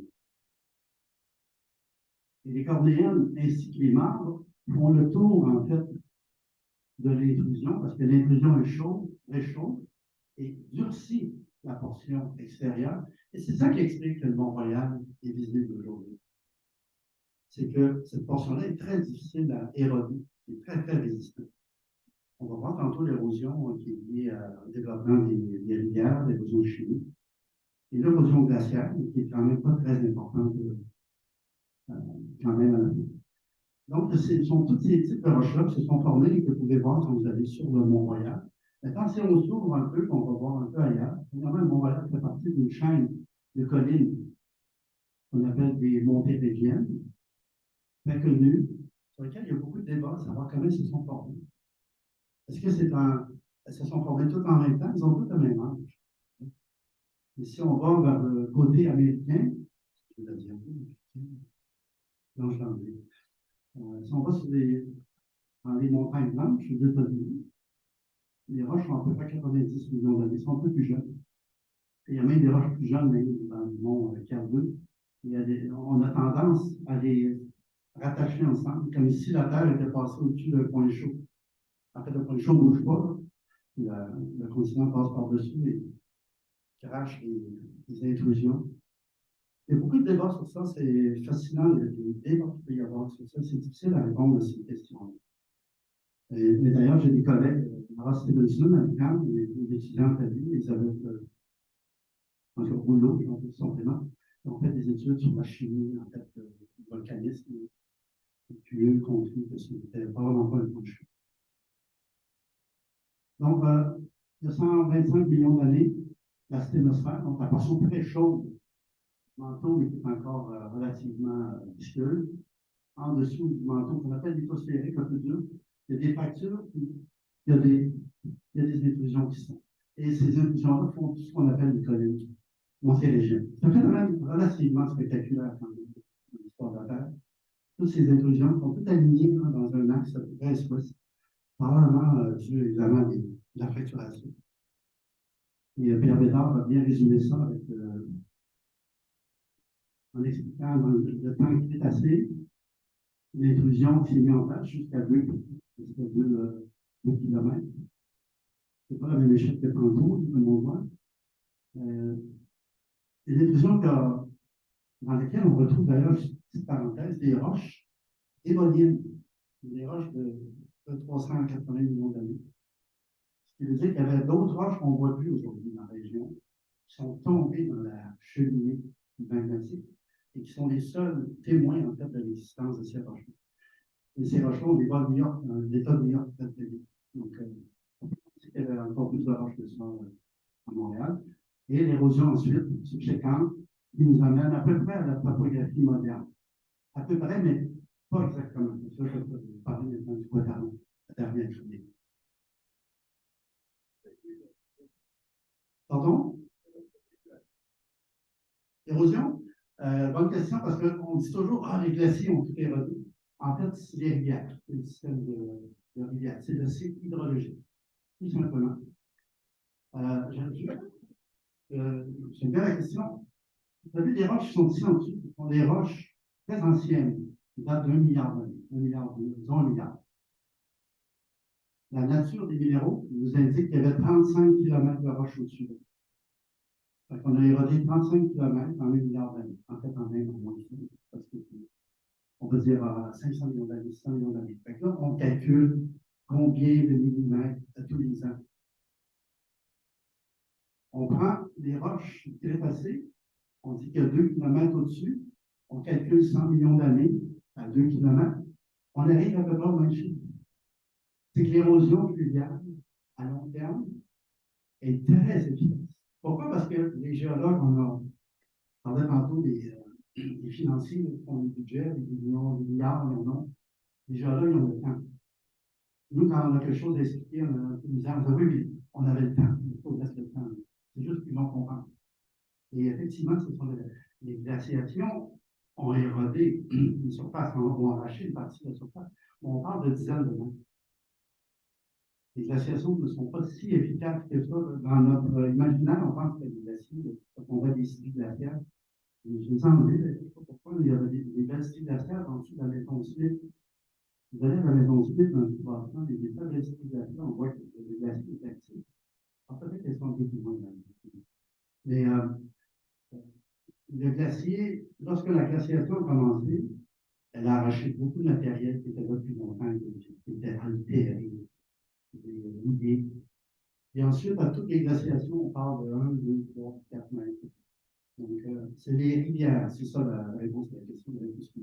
Un peu longue, là, mais c'est une bonne question parce que la question, d'ailleurs, pardon, gel des gels, c'est ça. Il y en a un petit peu. Mais vers la fin, il y a surtout des. Pour répondre à ta question, au Crétacé, par exemple, il faisait très chaud. La température moyenne de la Terre était beaucoup plus élevée qu'aujourd'hui. Alors, aussi encore plus, là, aussi 14 degrés, peut-être encore aujourd'hui. Et donc, c'est des phénomènes d'altération sont plus rapides, un peu comme dans les pays chauds aujourd'hui. Mais ça, c'est une autre histoire. Mais là, je reviens au Mont-Royal, parce que parmi les diapos que Pierre a, il y en a une, on voit très bien que on voit c'est une diapo en 3 dimensions, on voit bien qu'il y a des reliefs autour du Mont-Royal. Le Mont-Royal, quand on est au Mont-Royal, parfois on monte d'une façon assez abrupte. Sur le flanc nord-est en particulier, ça c'est lié à l'érosion naturelle. Et le fait qu'il y ait des roches métamorphiques de contact, le fait que des roches aient été chauffées par des intrusions, c'est ça qui explique. On a Montréal, mais c'est ça qui explique toutes les montées régiennes. Le bel exemple, c'est celui-là, avec l'Italia-Masca. Je ne me trompe pas, c'est l'Italia-Masca. Oui. Et on voit vraiment que les parois, en fait, sont beaucoup plus hautes. Et au centre, en fait, le centre des États-Unis est un peu plus bas. Il y a des lacs, des petits lacs, il y a des fractures. On voit que l'altération chimique a travaillé. C'est vraiment une altération chimique qui fait qu'on a libéré, en fait, une partie des roches qui sont là. Donc, tantôt, je vais en parler, mais ce qui est beau dans ça, c'est ça explique la topographie. La topographie moderne commence donc il y a des événements qui vont produire la topographie moderne, donc qui datent en fait donc, de plusieurs centaines de millions, on dirait une couple de centaines de millions. Et en particulier, ça ici, c'est pour montrer que beaucoup de roches dans les basses terres sont fracturées. Il y a des failles. Vous savez, il y a eu le tremblement de terre il y a une couple de jours. Et c'est sûr que ce n'est pas des tremblements de terre qu'on voit en surface, il n'y a pas d'expression en surface. Ça peut arriver, mais bon, une expression en surface, on parle de 10 km. Mais dans la région, à cause de la formation des Appalaches, à cause de l'ouverture de l'océan Atlantique, il y a plein de facteurs qui font que les roches dans la région ont été soumises à des contraintes. Compression, extension, des cisaillements. Ce qui fait que les roches, à un moment donné, elles ont un caractère relativement facile à fracturer. De temps en temps, elles vont se fracturer. Il peut même avoir du mouvement de bloc, qu'on appelle une faille. C'est un exemple récent, c'est une diapo qui vient d'aller tomber, avec une faille, avec un lit de bétonite. Un lit, en passant, bétonite, je vais parler de bétonite, c'est des cendres volcaniques. C'est des anciennes cendres volcaniques qu'on a reconnues dans les basses terres, que beaucoup dans le nord-est de l'Amérique, et qui montrent en fait qu'il y avait des volcans très actifs lors du siècle. Je reviens dans notre chronique précédente. Et ces couches de cendres volcaniques se sont altérées en minéraux d'argile, qu'on appelle de la carolinite, avec laquelle on fait du savon. Et ils nous permettent de faire des corrélations. On voit la couche qui est ici, on voit l'autre couche ici. Donc, ici. Donc, on voit qu'il y a un mouvement. Donc, imaginez de l'eau en passant des calcaires. En réalité, au point de vue chimique, c'est des sels. C'est du carbonate de calcium. La pluie, c'est de l'acide. Les pluies sont acides. Leur pH, ce qui fait que quand si la pluie peut pénétrer, les autres surfaces peuvent pénétrer dans les fractures, ils vont ouvrir les fractures, ils vont dissoudre la roche. C'est ça qui conduit, en fait, à la formation, une partie de la formation du réseau de drainage du fleuve Saint-Laurent, rivière des Prairies, rivière des Belles-Îles, autour de l'île de Montréal. C'est pas le seul facteur, mais c'est un des facteurs. Et quand on regarde les failles, Cheval Blanc, la faille des Îles, la faille de Saint-Anne de Belleville, on voit que ce sont des failles, des fracturations dans lesquelles se sont incidés le système fluvial. Donc, l'érosion avait des adversaires qu'elle ne pouvait pas abattre, les collines montérégiennes, parce que les roches étaient très résistantes autour des collines, mais elle avait des collaborateurs, c'est-à-dire tous les systèmes de fracture dans lesquels l'eau pouvait faire son travail. L'altération. Quand on dit altération, on dit vraiment on dissout la roche. Pour dissoudre la roche, etc. Et c'est ça qui conduit au fait que Montréal a un pied, dans la forme d'un pied. Donc, ces fracturations-là, en fait, ont beaucoup aidé et qui ont favorisé l'encaissement du fleuve Saint-Laurent, je veux dire le paléo Saint-Laurent, avant que la glaciation commence, à l'endroit où elle est aujourd'hui. Donc, ça, c'est oui. Combien d'années le fleuve Saint-Laurent? Ça, c'est pour définir le fleuve Saint-Laurent. On me demande combien d'années que le fleuve Saint-Laurent est là. Le fleuve Saint-Laurent, récent, moderne, est incisé, on va le voir tantôt, à peu près depuis à peu près 7 000 ans. 5 et 7 000 ans, il est là où il est aujourd'hui. Il n'a pas beaucoup bougé. Et le fleuve Saint-Laurent, à quelque part, il existe depuis la fragmentation de la Pangée. Il y avait des réseaux de drainage. On pourrait dire qu'il y avait un réseau. En fait, Ouais, je veux dire ça, mais je ne peux pas le prouver. C'est seulement du bon sens. Et je dirais que la topographie moderne, quand même, elle date à peu près de la période, un peu plus précisément, entre 100 et 2 millions d'années. Je ne peux pas dire plus précis. Quelqu'un dirait, oui, mais c'est pas le Saint-Laurent parce que peut-être qu'il tournait plus vers l'est, peut-être tournait. Mais le grain, les roches, la façon qu'il est structuré, les Appalaches, par exemple, on sait que le Saint-Laurent n'a jamais été contre les Appalaches. Il n'a pas été dans le sens vers les Laurentides. Donc, il a toujours été beaucoup vers le nord-est. À partir du moment où l'océan est arrivé, quand ça s'est fragmenté, il y a eu un océan Atlantique au nord-est. Le nord-est, je veux dire le Golfe. Donc, on pourrait appeler ça un Saint-Laurent archaïque. L'autre. À l'époque, on avait un continent, je vais montrer un peu le continent à l'Ordovicien. Mais l'Ordovicien, évidemment, c'est pas exactement, on ne parle pas du fleuve, mais il y a toujours un continent, un océan. Et la portion nord-est de l'Amérique du Nord est émergée depuis à peu près, les roches les plus jeunes sont vers la Floride et tout ça, mais depuis à peu près, il y aurait 300 millions d'années. Dans la Gaspésie, par exemple, à Miguacha, on a des roches de 380 à peu près. Mais après ça, on n'a plus grand-chose. Il y a le Mississippi, le Carbonifère, il y a des roches. À partir de 300 millions d'années, il y a de l'eau qui tombe et qui cherche à se rendre à la mer. On appelle ça le cycle hydrologique. Donc, est-ce que l'eau tombait, allait vers des grands lacs? Est-ce qu'elle allait vers le fleuve Saint-Laurent ou est-ce qu'on allait vers le Mississippi? Je ne peux pas vous dire. On en parle assez. Mais c'est le système hydrologique essentiellement. La pluie. La pluie, très importante, c'est essentiellement les transferts d'eau qui se font. C'est le soleil qui fait le travail de prendre de l'eau de l'océan, l'emmener sur le continent et qui va éroder les roches. Ça s'en vient. C'est ma dernière chronique. OK, mais c'est bon, aussi. Donc, entre 124 millions d'années aujourd'hui, c'est l'érosion, essentiellement l'érosion. Et on développe la topographie. C'est pas pour savoir exactement quand ça a été plus intense, moins intense, difficile. En fait, on a des méthodes maintenant qui s'en viennent. Là, mais on érode 2 km de roche et on arrive à la topographie moderne.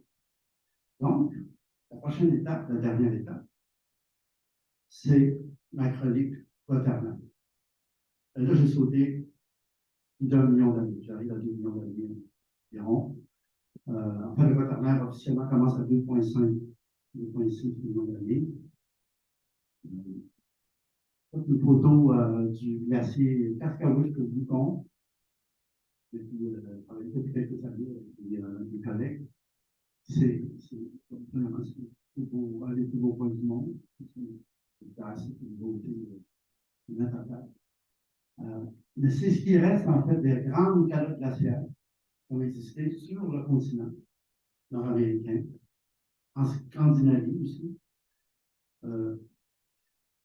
et qui ont recouvert le Canada à 97% de la superficie. Ça, c'est un site web que j'aime bien parce qu'il montre, il y a 21 000 ans, la quantité de glace qu'il y avait au-dessus de certaines villes. Donc, Toronto, pour une fois, on voit Toronto, on n'est pas souvent.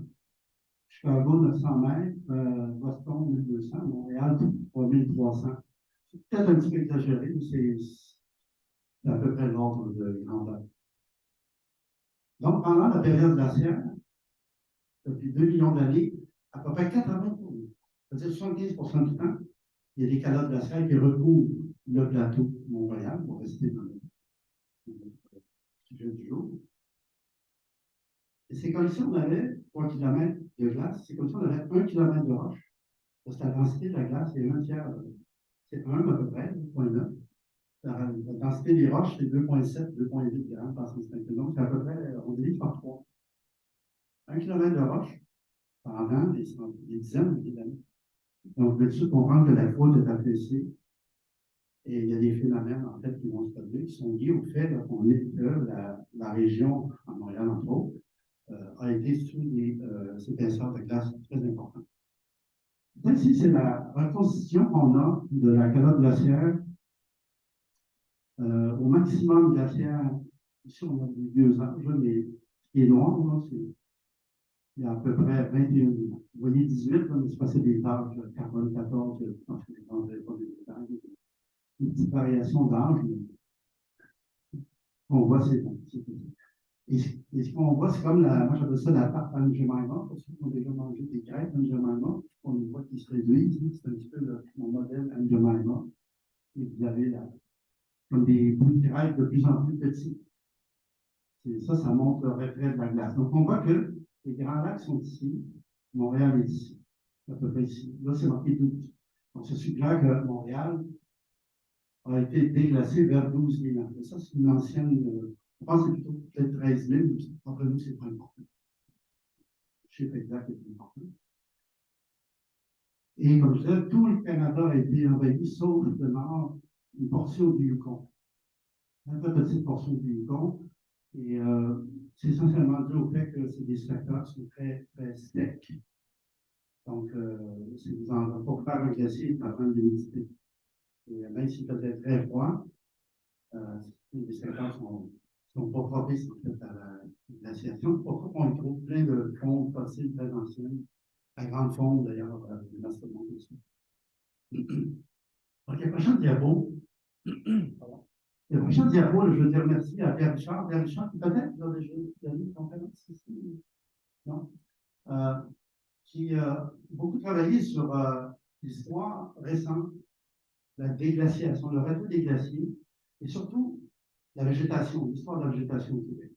C'est le grand spécialiste de végétation au Québec, qui travaille avec des archéologues beaucoup aussi, avec des géomorphologues, et qui a reconstitué en fait l'histoire, par exemple, du développement du drainage, on parlait tantôt du fleuve, et on voit en fait à quel moment et comment le fleuve Saint-Laurent s'est formé. Et là, si vous tapez le grand témoin en Google, son document sort en PDF gratuit, vous pouvez le télécharger. C'est vraiment, vraiment intéressant, très, très intéressant. Et il y a un collègue, lui, François Girard, qui a fait quelques aquarelles, je pense que j'en ai une dans le carnet. Donc, ça, c'est le retrait glaciaire un peu mieux daté. Le Montréal est ici. Et le Montréal est déglacé vers 13 000 ans. Donc, on peut dire que 13 000 ans, le front glaciaire est à Sainte-Thérèse. Il est parti au nord.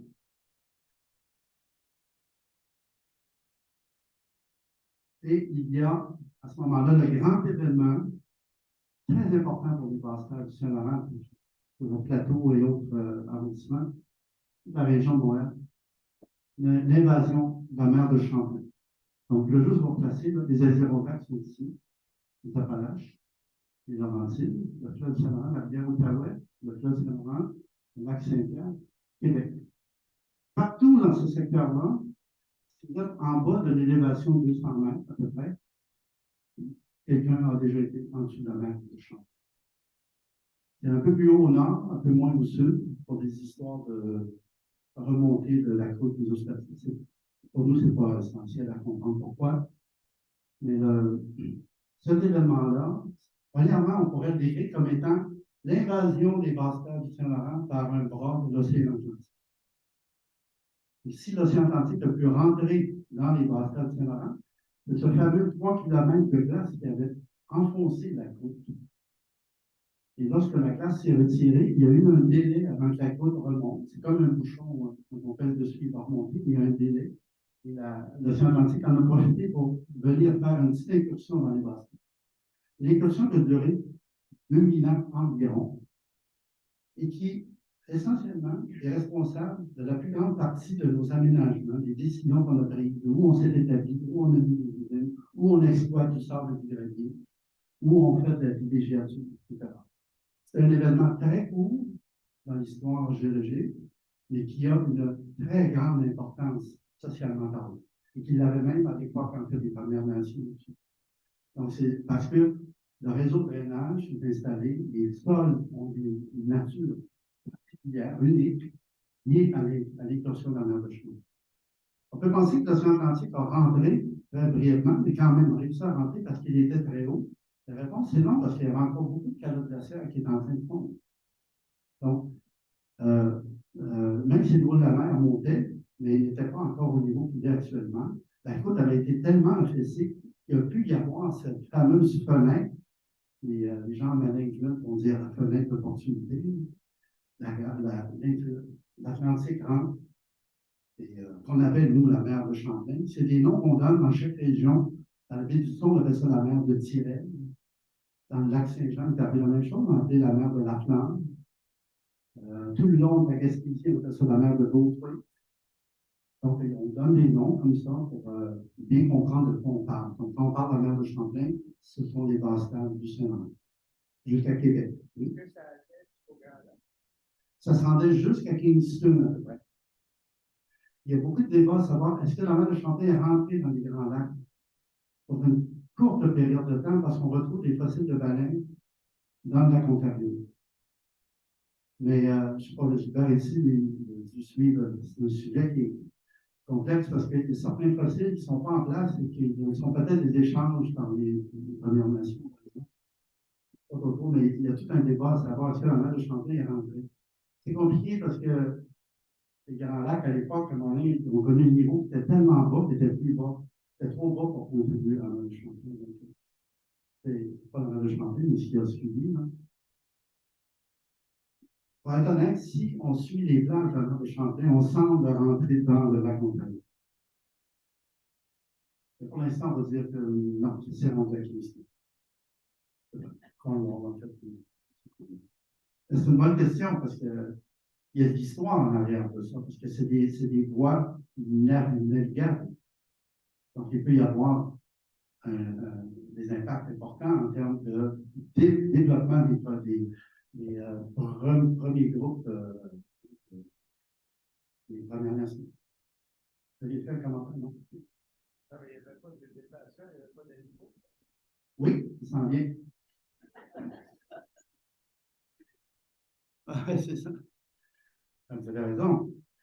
C'est drôle parce que j'ai enlevé quelques diapos de caribou, par exemple. Un caribou qui a été trouvé à Hemingford, dans le coin d'Hemingford, à ce qu'on appelle Saint-Antoine-Abbé, au camping du lac des Pins. Je ne sais pas si vous connaissez, mais un tonnage de caribou qu'on a daté à 11 000 ans environ. Mais en archéologie, évidemment,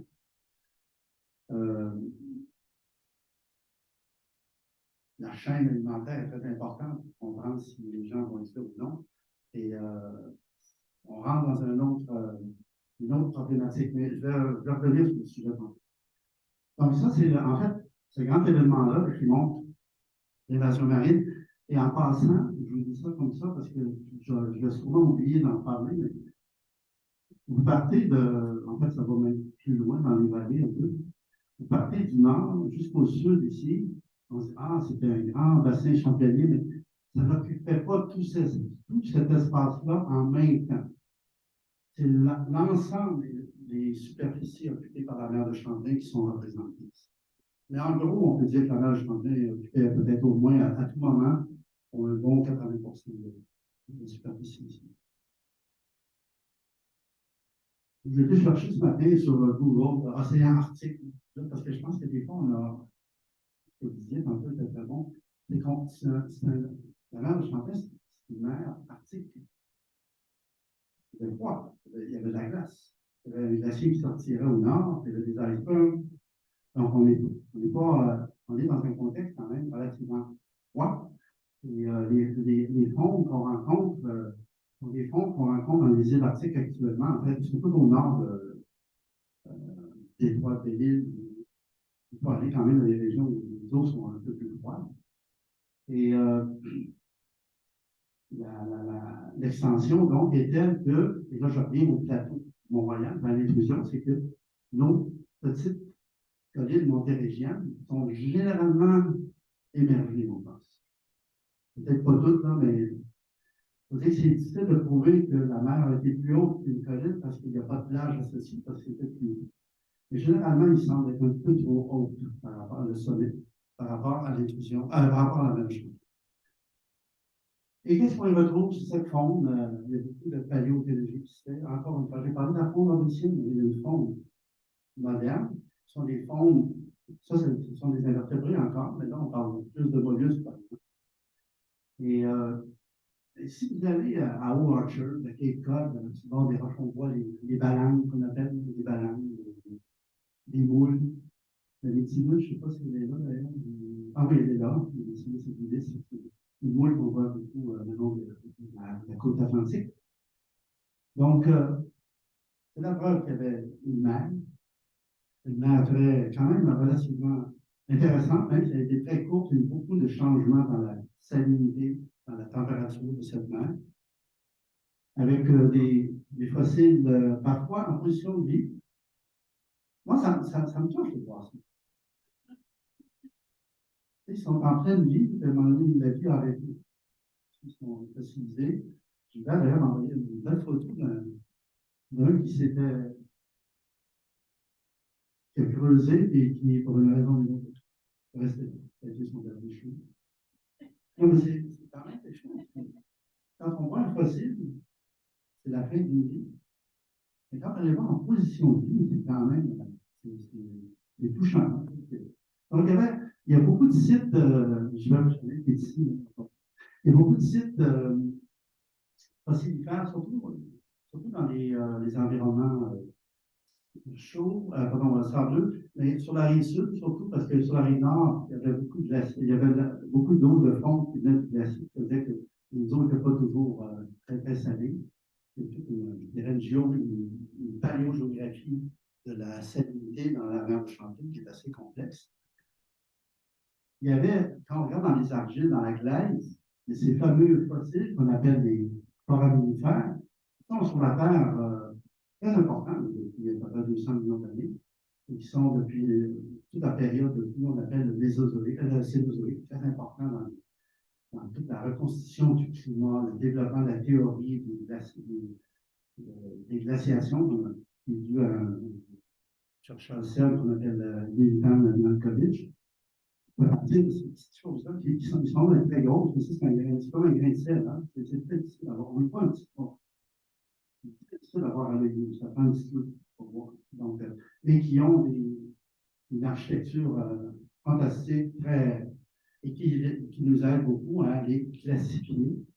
Mais ils sont assez gros qu'on puisse les échantillonner en faire de l'analyse de la géochimie isotopique, des isotopes de l'oxygène, par exemple, pour reconstituer la température, la salinité, etc.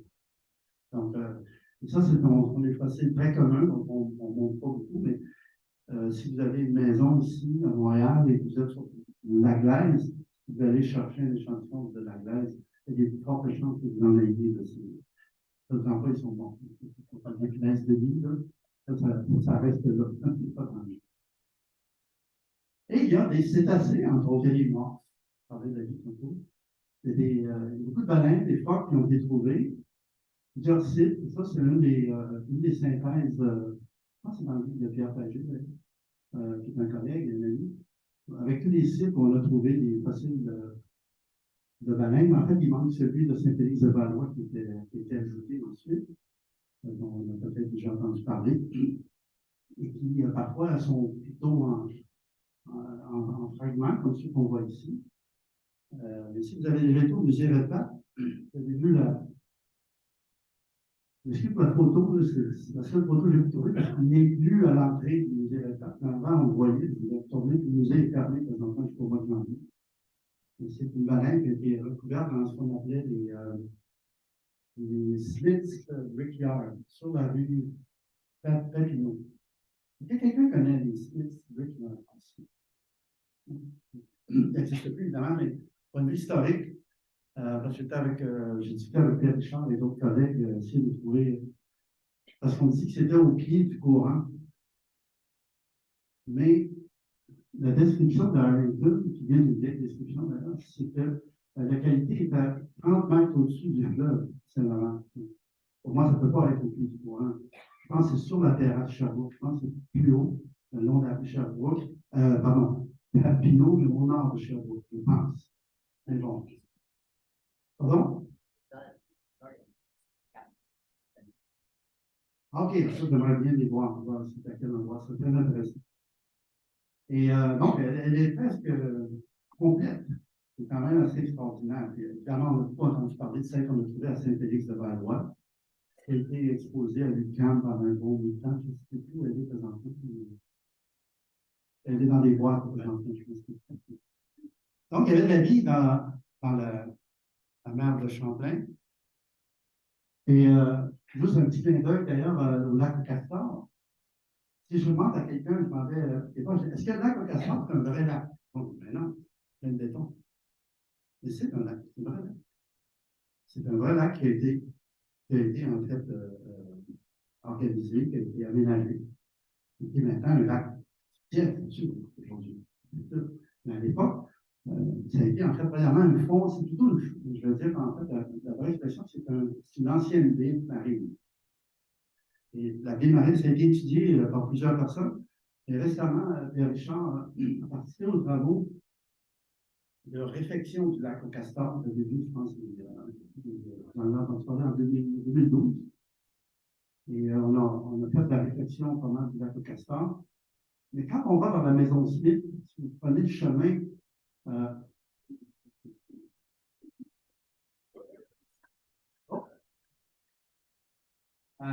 vous voyez des roches, vous voyez des falaises de roches. Ces falaises-là étaient frappées par la mer. Hein, c'était des falaises avec des tempêtes.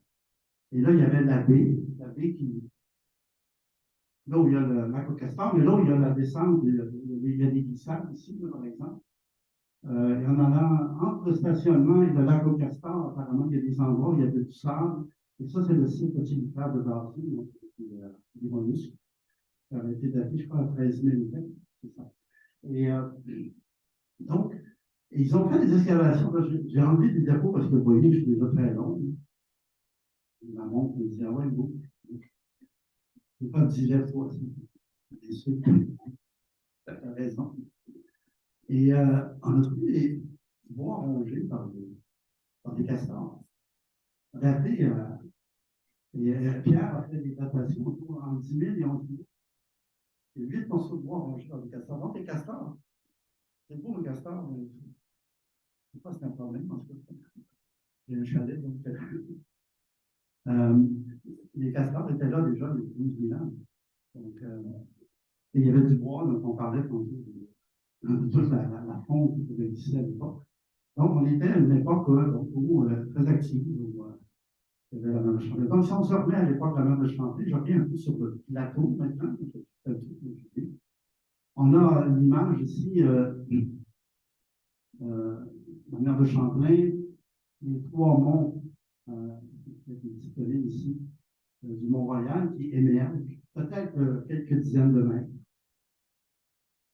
Et on a une petite baie au centre qui représente, en fait, la prochaine, c'est une aquarelle très belle de François Girard. Et on est comme si on regardait vers Oka. Et c'est une reconstitution qu'il a faite à partir des travaux de Pierre Richard et d'autres. Et on imagine qu'il y a des phoques, parce qu'il y a beaucoup de fossiles de phoques aussi, en passant. Il y a la végétation. Malheureusement, j'ai enlevé quelques indications de végétation que Pierre avait mises, parce que je voulais couper un peu, mais avec la question, mais la végétation, c'est la toundra essentiellement. Il n'y a pas beaucoup d'arbres à l'époque. Et on voit Oka au loin. Et à droite, on a imaginé le front du glacier qui est en train de reculer.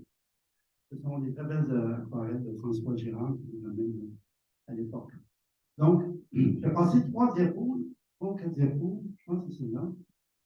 La mer de Champlain, le glacier va se retirer. Il a construit une très belle moraine dans le nord des Basses-Terres. Et regardez juste au centre, on va voir comment le fleuve se développe. Comment l'eau et la mer va devenir un lac, va devenir un fleuve. Je crois que ça va marcher. Donc là, on est au niveau de Rideau, à 64 mètres. Et ensuite, on est au niveau de Montréal. C'est à ce moment-là que se forme la côte Sherbrooke, qu'on appelle nous la terrasse Sherbrooke. Et j'ai enlevé la dernière. La dernière, c'est le réseau actuel. Les Japonais sont pas là. Donc, il y a environ 9000 ans, le Mont-Royal est ici. Là où je vous parle présentement, on est émergé. Le fleuve Saint-Laurent est à Sherbrooke. Et il est sur la rue Sherbrooke. Et on est à peu près à 10-15 mètres au-dessus. On peut imaginer qu'il y avait du monde à l'époque. On peut justement imaginer. Il y a des sites archéologiques au sud, parce qu'ils sont plus vieux. Des spécialistes en archéologie qui travaillent dans mon époque, dans Marielle, qui vont dire oui, je vais te tromper, je ne sais pas, mais c'est ça. Et il y a, donc on peut imaginer qu'il y a quand même du monde autour. Il y a énormément d'eau qui arrive, beaucoup d'eau qui arrive par la rivière Outaouais. Ça ne paraît pas sur ce schéma ici, ça devrait peut-être être ici. Très peu d'eau qui arrive du lac Ontario. Le lac Ontario est très bas, contribue très peu au fleuve Saint-Laurent. Et la contribution, elle vient vraiment de la rivière Outaouais. Pourquoi? Parce que ce glacier qu'on commence à oublier est encore là. Il est au-dessus de la baie Tutson, de la baie James et de la baie Tutson. Il bloque des très, très, très grands lacs. Il y a un lac qu'on appelle le lac Agassiz, ici, à l'ouest, au Manitoba, connecté avec le lac Ojibwe. Ça, c'est le lac Barlow, ici. Et ces eaux-là, hein, toutes ces eaux ici, avec des kilomètres de l'eau, il y a de l'eau, là. Un jour, ils vont passer en dessous de la calotte glaciaire et ils vont détruire la calotte glaciaire. À la fin, et pendant un bon temps, l'eau va s'écouler par la rivière Outaouais. Et si je me tenais sur la rue Sherbrooke, je verrais des déversements d'eau qui passent. C'est ça qui explique que la rue Sherbrooke a une terrasse qu'on appelle, nous, donc un chenal. On est sur le côté d'un chenal qui a été façonné. À peu près à l'époque où cette eau-là qui arrive dans les basses terres est dans un lac, qui s'appelle le lac Avonsilis, et ce lac-là va se drainer. Il y a toute une histoire sur laquelle on travaille présentement pour essayer justement de mieux la décrire. Mais c'est une période où il y a beaucoup d'écoulement d'eau. Là, je vais vous montrer quelques images. Je suis venu avec ça. Des images qu'on appelle des images lidar. C'est des modèles d'élévation numérique de terrain qui nous permettent, grâce à des analyses avec le laser, qui ont reconstitué la topographie, qui ont été beaucoup développées pour l'étude de l'exploration spatiale, entre autres. Vous savez, on regarde la planète Mars, c'est pas on a beaucoup plus de détails sur Mars qu'on en a sur la Terre. C'est en gros parce qu'il n'y a pas de végétation ici, il faut dire. Mais on a développé une méthode là-bas aussi. Et on l'utilise beaucoup ici maintenant. Et donc, juste pour vous replacer, les collines d'Oka, de Mont-Royal, Saint-Bruno, Saint-Hilaire, Rougemont, et Mascotte. Quand c'est bleu foncé, c'est plus bas dans la topographie. Quand c'est vert, c'est plus haut, évidemment. Et donc, on va très bien. Vous voyez que les chenaux, c'est un ancien système de chenal. C'est comme si on a du sable dans le cours et on prend un boyau, là, on l'arrose, on voit tous les chenaux qui se développent. C'est la même affaire. Et ça s'est développé autour de 7500. Je l'avais tout aussi vu. C'est proche dans les États-Unis partout. Et donc, cette topographie, je reviens à la topographie finale, elle s'est faite à ce moment-là. Et c'est là qu'on a vraiment développé le réseau, nous on appelle de terrasses. Les terrasses, ce sont des replats qui descendent, qui caractérisent en fait tous ces étagements caractérisent les basses terres du Canada. Ici, c'est un autre modèle d'assaut qui est basé sur la même chose. Donc, vous avez le Mont-Royal, les autres montérégiennes, et ça, ce sont ces fameuses terrasses. Et la rue Sherbrooke est ici. Et la rue Sherbrooke suit la terrasse tout le long. Et donc, c'est ça la fameuse côte. Ceux qui font du vélo, quand on monte par des c'est correct parce que j'ai pas beaucoup de vélo, puis je vais dans des parcs, je sais, des 100 mètres, ça. Mais la côte des rives, je n'aime pas. C'est à cause de ce qui s'est passé il y a 7500 ans. Chaque fois que vous passez là, vous pouvez y penser. Donc, et vous voyez que l'ensemble ici de l'île, il y avait, donc l'eau passait par ici, l'eau passait par là. ici, à Saint-Bruno, c'est intéressant parce que Saint-Bruno, c'est comme une protection par rapport à des dépôts qui sont plus au nord-est, plus au nord, sur la photo. Là, il y a un autre chemin qui s'est fait ici, un petit chemin du camping Madeleine. Hein? On s'en va sur la veille, c'est marqué attention brouillard. C'est parce qu'en fait, on rentre dans un ancien chemin. Jusqu'à maintenant, j'appellerais le proto-scénario. C'est ça qu'on a une question d'examen d'ailleurs que je prends un peu pour faire des étudiants. Et donc, je vais essayer de mettre par-dessus ça la reconstitution que je vais montrer tantôt. Donc, avec les eaux qui circulent dans cet agrandissement, la résolution n'est pas extraordinaire. Et donc, le Mont-Royal, le plateau Mont-Royal, jusqu'à la côte de Sherbrooke. Il y a un peu la même chose qui est là. Vous voyez vraiment que la côte Sherbrooke et Saint-Jean sur le Richelieu, la fameuse petite côte, c'est deux côtés en fait du même grand chemin. Ce qui fait qu'en dessous, ici, par exemple, dans ce secteur ici, il y a beaucoup moins d'argile et de glaise parce que la rivière a érodé beaucoup de ce matériel. Et souvent, on est sur le roc, sur les dépôts glaciaires. La variété était beaucoup plus grande. Et aujourd'hui, ben, c'est ça qu'on voit. C'est Montréal moderne. Avec une image satellitaire, on voit quand même qu'il y a des secteurs ici en haut, de la végétation, qui montrent en fait ces anciens îlots. Le Mont-Royal, le plateau Mont-Royal.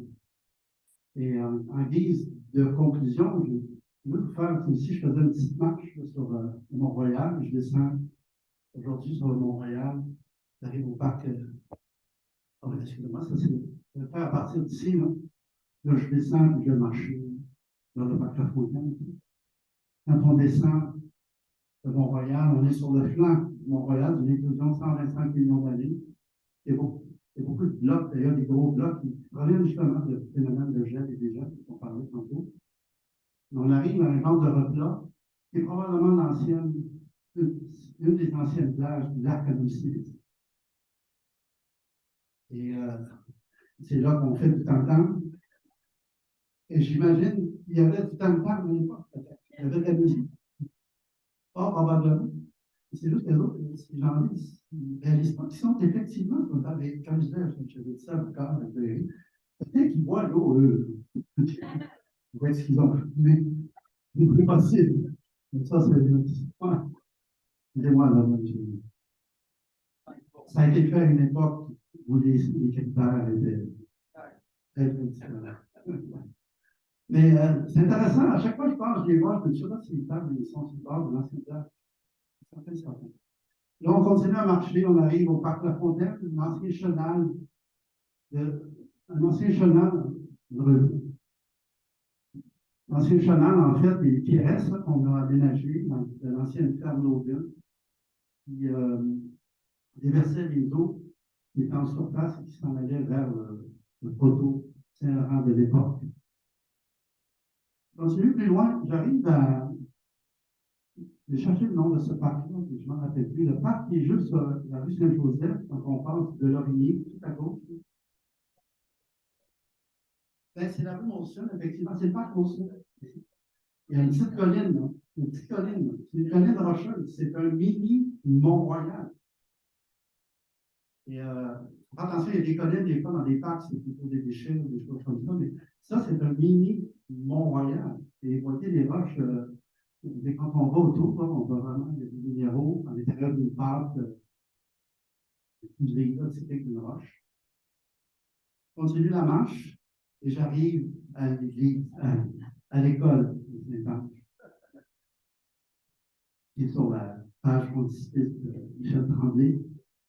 Et apparemment, les petites pics ne sont plus là.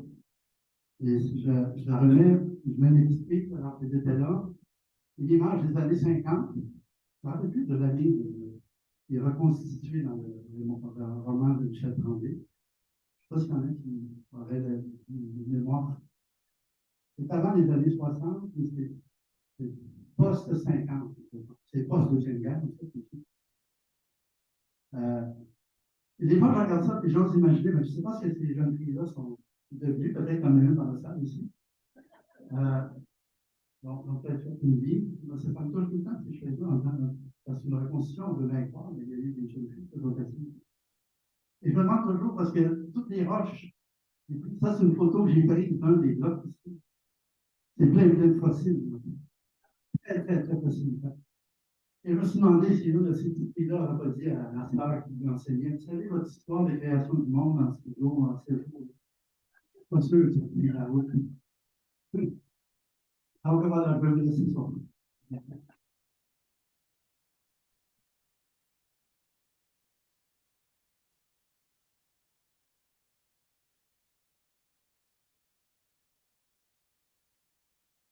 On peut prendre des questions? Oui. Sur le plateau, on parle toujours de l'argile. Oui. Ça se présente comment est-ce que le roc, ça fait l'impression d'argile, mais partout à l'endroit du plateau, il s'est entendu. C'est quoi le question? Oui, c'est une bonne question. Si ça ne vous dérange pas, je vais revenir sur une diapo. N'importe quelle. Peut-être une diapo du début, ça va être plus facile. Ben, en haut de Saint-Gelais sur le modèle, excusez, Saint-Gelais ici, là. Une des dernières diapos que j'ai montrées. Celle-là. Vous voyez que c'est plus ombragé, c'est plus sombre. Le roc est très, très de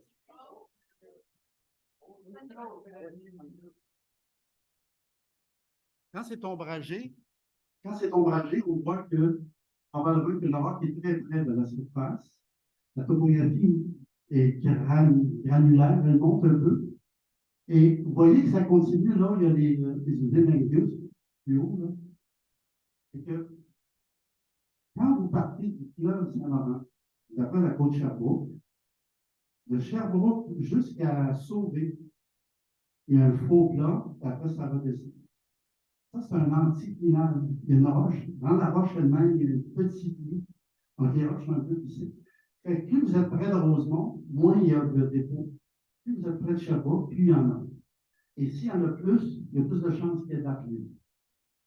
Et si vous êtes plus dans la région, dans le secteur de Rosemont, par exemple, vous allez, je ne sais pas, Gilbert qui fait très bien, peut-être des constructions dans ces coins-là, que je peux visiter. Mais en gros, quand on est au cœur de la ville, il y a très peu de dépôts. Par-dessus l'argile, il n'y a pas que de la glaise en passant. Il y a du sable de temps en temps, qui sont les anciens réseaux qui menaient, entre autres, au parc La Fontaine. Moi, je reste sur la rue Saint-André. On a passé 1 an et demi avec des excavations pour faire la fameuse vélo-rue.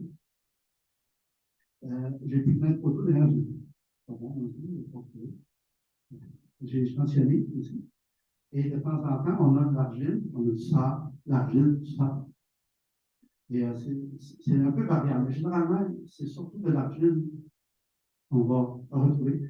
Et quand on arrive proche de la rue Sherbrooke, ça peut atteindre 10 à 15 mètres. En fait, ça va jusqu'en bas de la côte Sherbrooke. Donc, Ontario, quand vous descendez un peu plus bas, donc, le roc n'est plus très loin. Donc, si vous montez sur la rue Sherbrooke, c'est au moins d'épaisseur de la rue Sherbrooke. À mesure qu'on s'en va vers Rosemont, ça va aller en diminuant. Oui, on se comprend. Oui. Les immeubles en deux. Oui, monsieur. En Canada, la datation, en Canada, on a fait des premières datations. C'est autour de 1950. Autour de. Parce qu'à l'époque, c'est Libye qui a développé cette méthode. Il y a eu un modèle en 58, je pense. Les premières dates, c'est autour de 1950, 52, 49, 50, 52. Pensez-vous que le pain d'emploi, va disparaître? Quelle bonne question. Il va disparaître en grande partie, mais il va en rester parce qu'on a daté du permafrost de 800 000 ans environ, il y a quelques années. Il y a des endroits où le permafrost est très résilient, très résistant. Et il a apparemment passé à travers des périodes, il y a 400 000 ans, où la température était due à 3 degrés Celsius plus élevée qu'aujourd'hui. Mais généralement, au Québec, par exemple, on pense qu'il y a une grande partie qui va disparaître. Mais je veux juste quand même rajouter une chose. C'est le permafrost de surface qui est très sensible à la chaleur. Le permafrost qui est profond, il va probablement durer des dizaines de milliers d'années. C'est très difficile de faire fondre le manteau profond. En surface, oui, avec tous les problèmes liés aux infrastructures, hein, aéroports, routes, ciment terrain. Oui.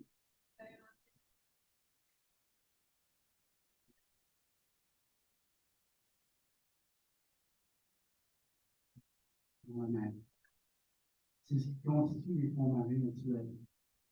Et si on dit à 2 km pour le Mont-Royal, c'est qu'il y a des minéraux dans la roche du Mont-Royal qui sont hydratés. On voit qu'il y a un peu d'eau durant leur formation. Il y a des gens qui font de la pétrologie, les sciences de comment les roches se forment, qui estiment que c'est à peu près à 2 km. On a une méthode de datation qu'on appelle des traces de fission, en tout cas, qui nous dit qu'il faut que les roches à peu près soient à 2 km. Quand on est plus loin, il y a des endroits, c'est 3 km à peu près. Mais quand je vous disais, par exemple, que les glaciers n'ont pas fourni tant d'érosion que ça, c'est basé sur combien s'en ramasse dans l'océan Atlantique. Et donc, votre question est importante, c'est que ces dépôts-là, il faut qu'ils aillent à quelque part. Ils sont dans l'océan. L'océan, c'est le réservoir final de l'érosion des continents.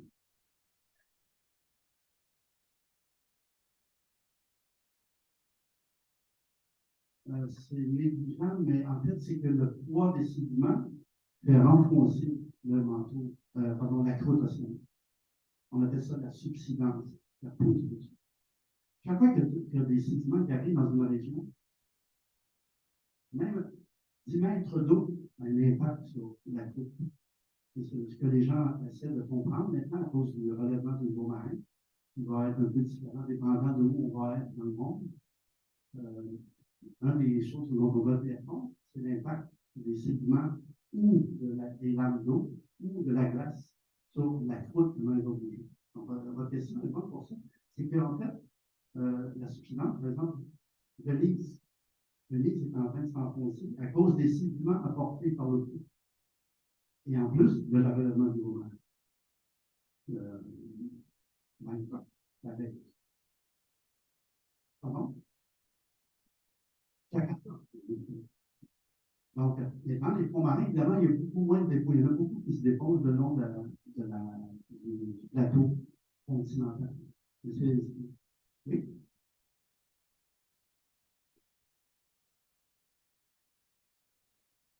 Ah oui. Donc, c'est vraiment la remontée de la croûte. Puis c'est fait, c'est comme des fois on dit l'image d'un vin, les cernes d'un vin. Les planches qu'on voit, c'est comme les cernes d'un vin qu'on est en train de vider, qu'on viderait doucement.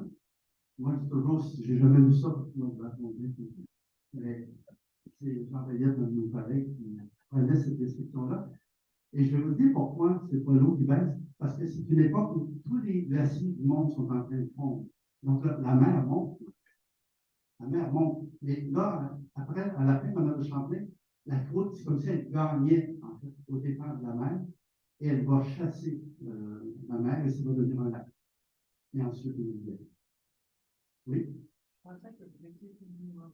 Avec plus que ça, des placements des particules. Oui, oui. C'est toute une longue histoire, ça, monsieur. Mais un jour, je vais en parler parce que c'est fascinant. On en a parlé un peu parce que les continents se sont promenés, la Pangée s'est formée. Tout ça, c'est à cause de la tectonique des plaques. Mais évidemment, j'en ai à peu près 50 diapos. J'en avais plusieurs fois, imaginez. On prend une dernière question? Oui. La vallée du Saint-Laurent, c'est les terres fertiles du Québec. Oui. Si ça a été recouvert par la guerre de Champlain pendant 2000 ans, est-ce que ça n'aurait pas salinisé les terres? Peut-être ça fait du temps. Oui, mais premièrement, si les terres dans le centre du Québec sont aussi fertiles, c'est grâce aux argiles de mer de Champlain. C'est sur cette glaise-là qui se sont formées des rôtiers, en fait, de l'agriculture. La portion supérieure, premièrement, il y avait de l'eau salée dans ces argiles, dans ces glaces. Et la portion supérieure, elle s'est désalinisée à cause des eaux pluies. Mais il y a aussi, à la fin de la mer de Champlain, il y a beaucoup de chenaux qui sont inscrits dedans. Il y a de la tourbe, il y a de la végétation qui est installée. Si on vient, par exemple, à Sainte-Clotilde, Châteauguay, dans tous ces coins-là. Même si c'est là la zone pour les primaires au Québec. Mais il y a tout le rôle de la matière organique. La matière organique, le fer est fertile si la matière organique, ça y prend des grains fins, des minéraux très fins, pour former ce qu'on appelle un complexe minéral ou argilo-minétique. C'est ça que je cherche. Donc, les eaux salées sont, encore des eaux salées, hein, dans les eaux dans les champions, sont surtout dans le centre du Québec, dans le centre du lac Saint-Pierre, et on les rencontre à une certaine profondeur, parce qu'une partie des salées.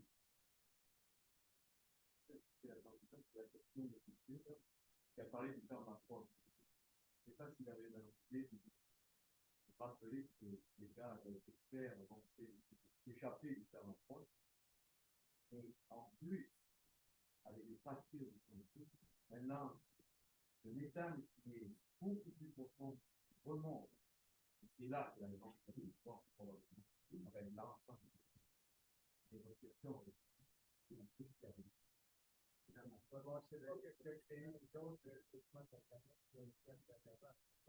Ah oui, on est pas très bien. Alors, le ciel, il faisait 14 degrés, il faisait plus chaud qu'aujourd'hui. C'est une période où il y avait 6000 ppm de CO2. Donc, il y avait beaucoup plus de CO2. L'oxygène était minime, il n'en avait presque pas. C'est une période où il y avait de l'expansion océanique, il y avait beaucoup de roches volcaniques qui se formaient. Et ça générait beaucoup de CO2 dans l'atmosphère. C'est un des exemples. Au Crétacé, il y a d'autres raisons. Au Crétacé, il y avait 1000 ppm. La période glaciaire actuelle, donc on devrait être, normalement, on devrait être à 280. C'est juste que nous, présentement, on est en train de prendre du CO2 qui avait été séquestré dans les roches, dans ce qu'on appelle le pétrole, le charbon. On est en train de le renvoyer dans l'atmosphère à un taux inimaginable. Aujourd'hui, au moment où on se parle, on est à 400.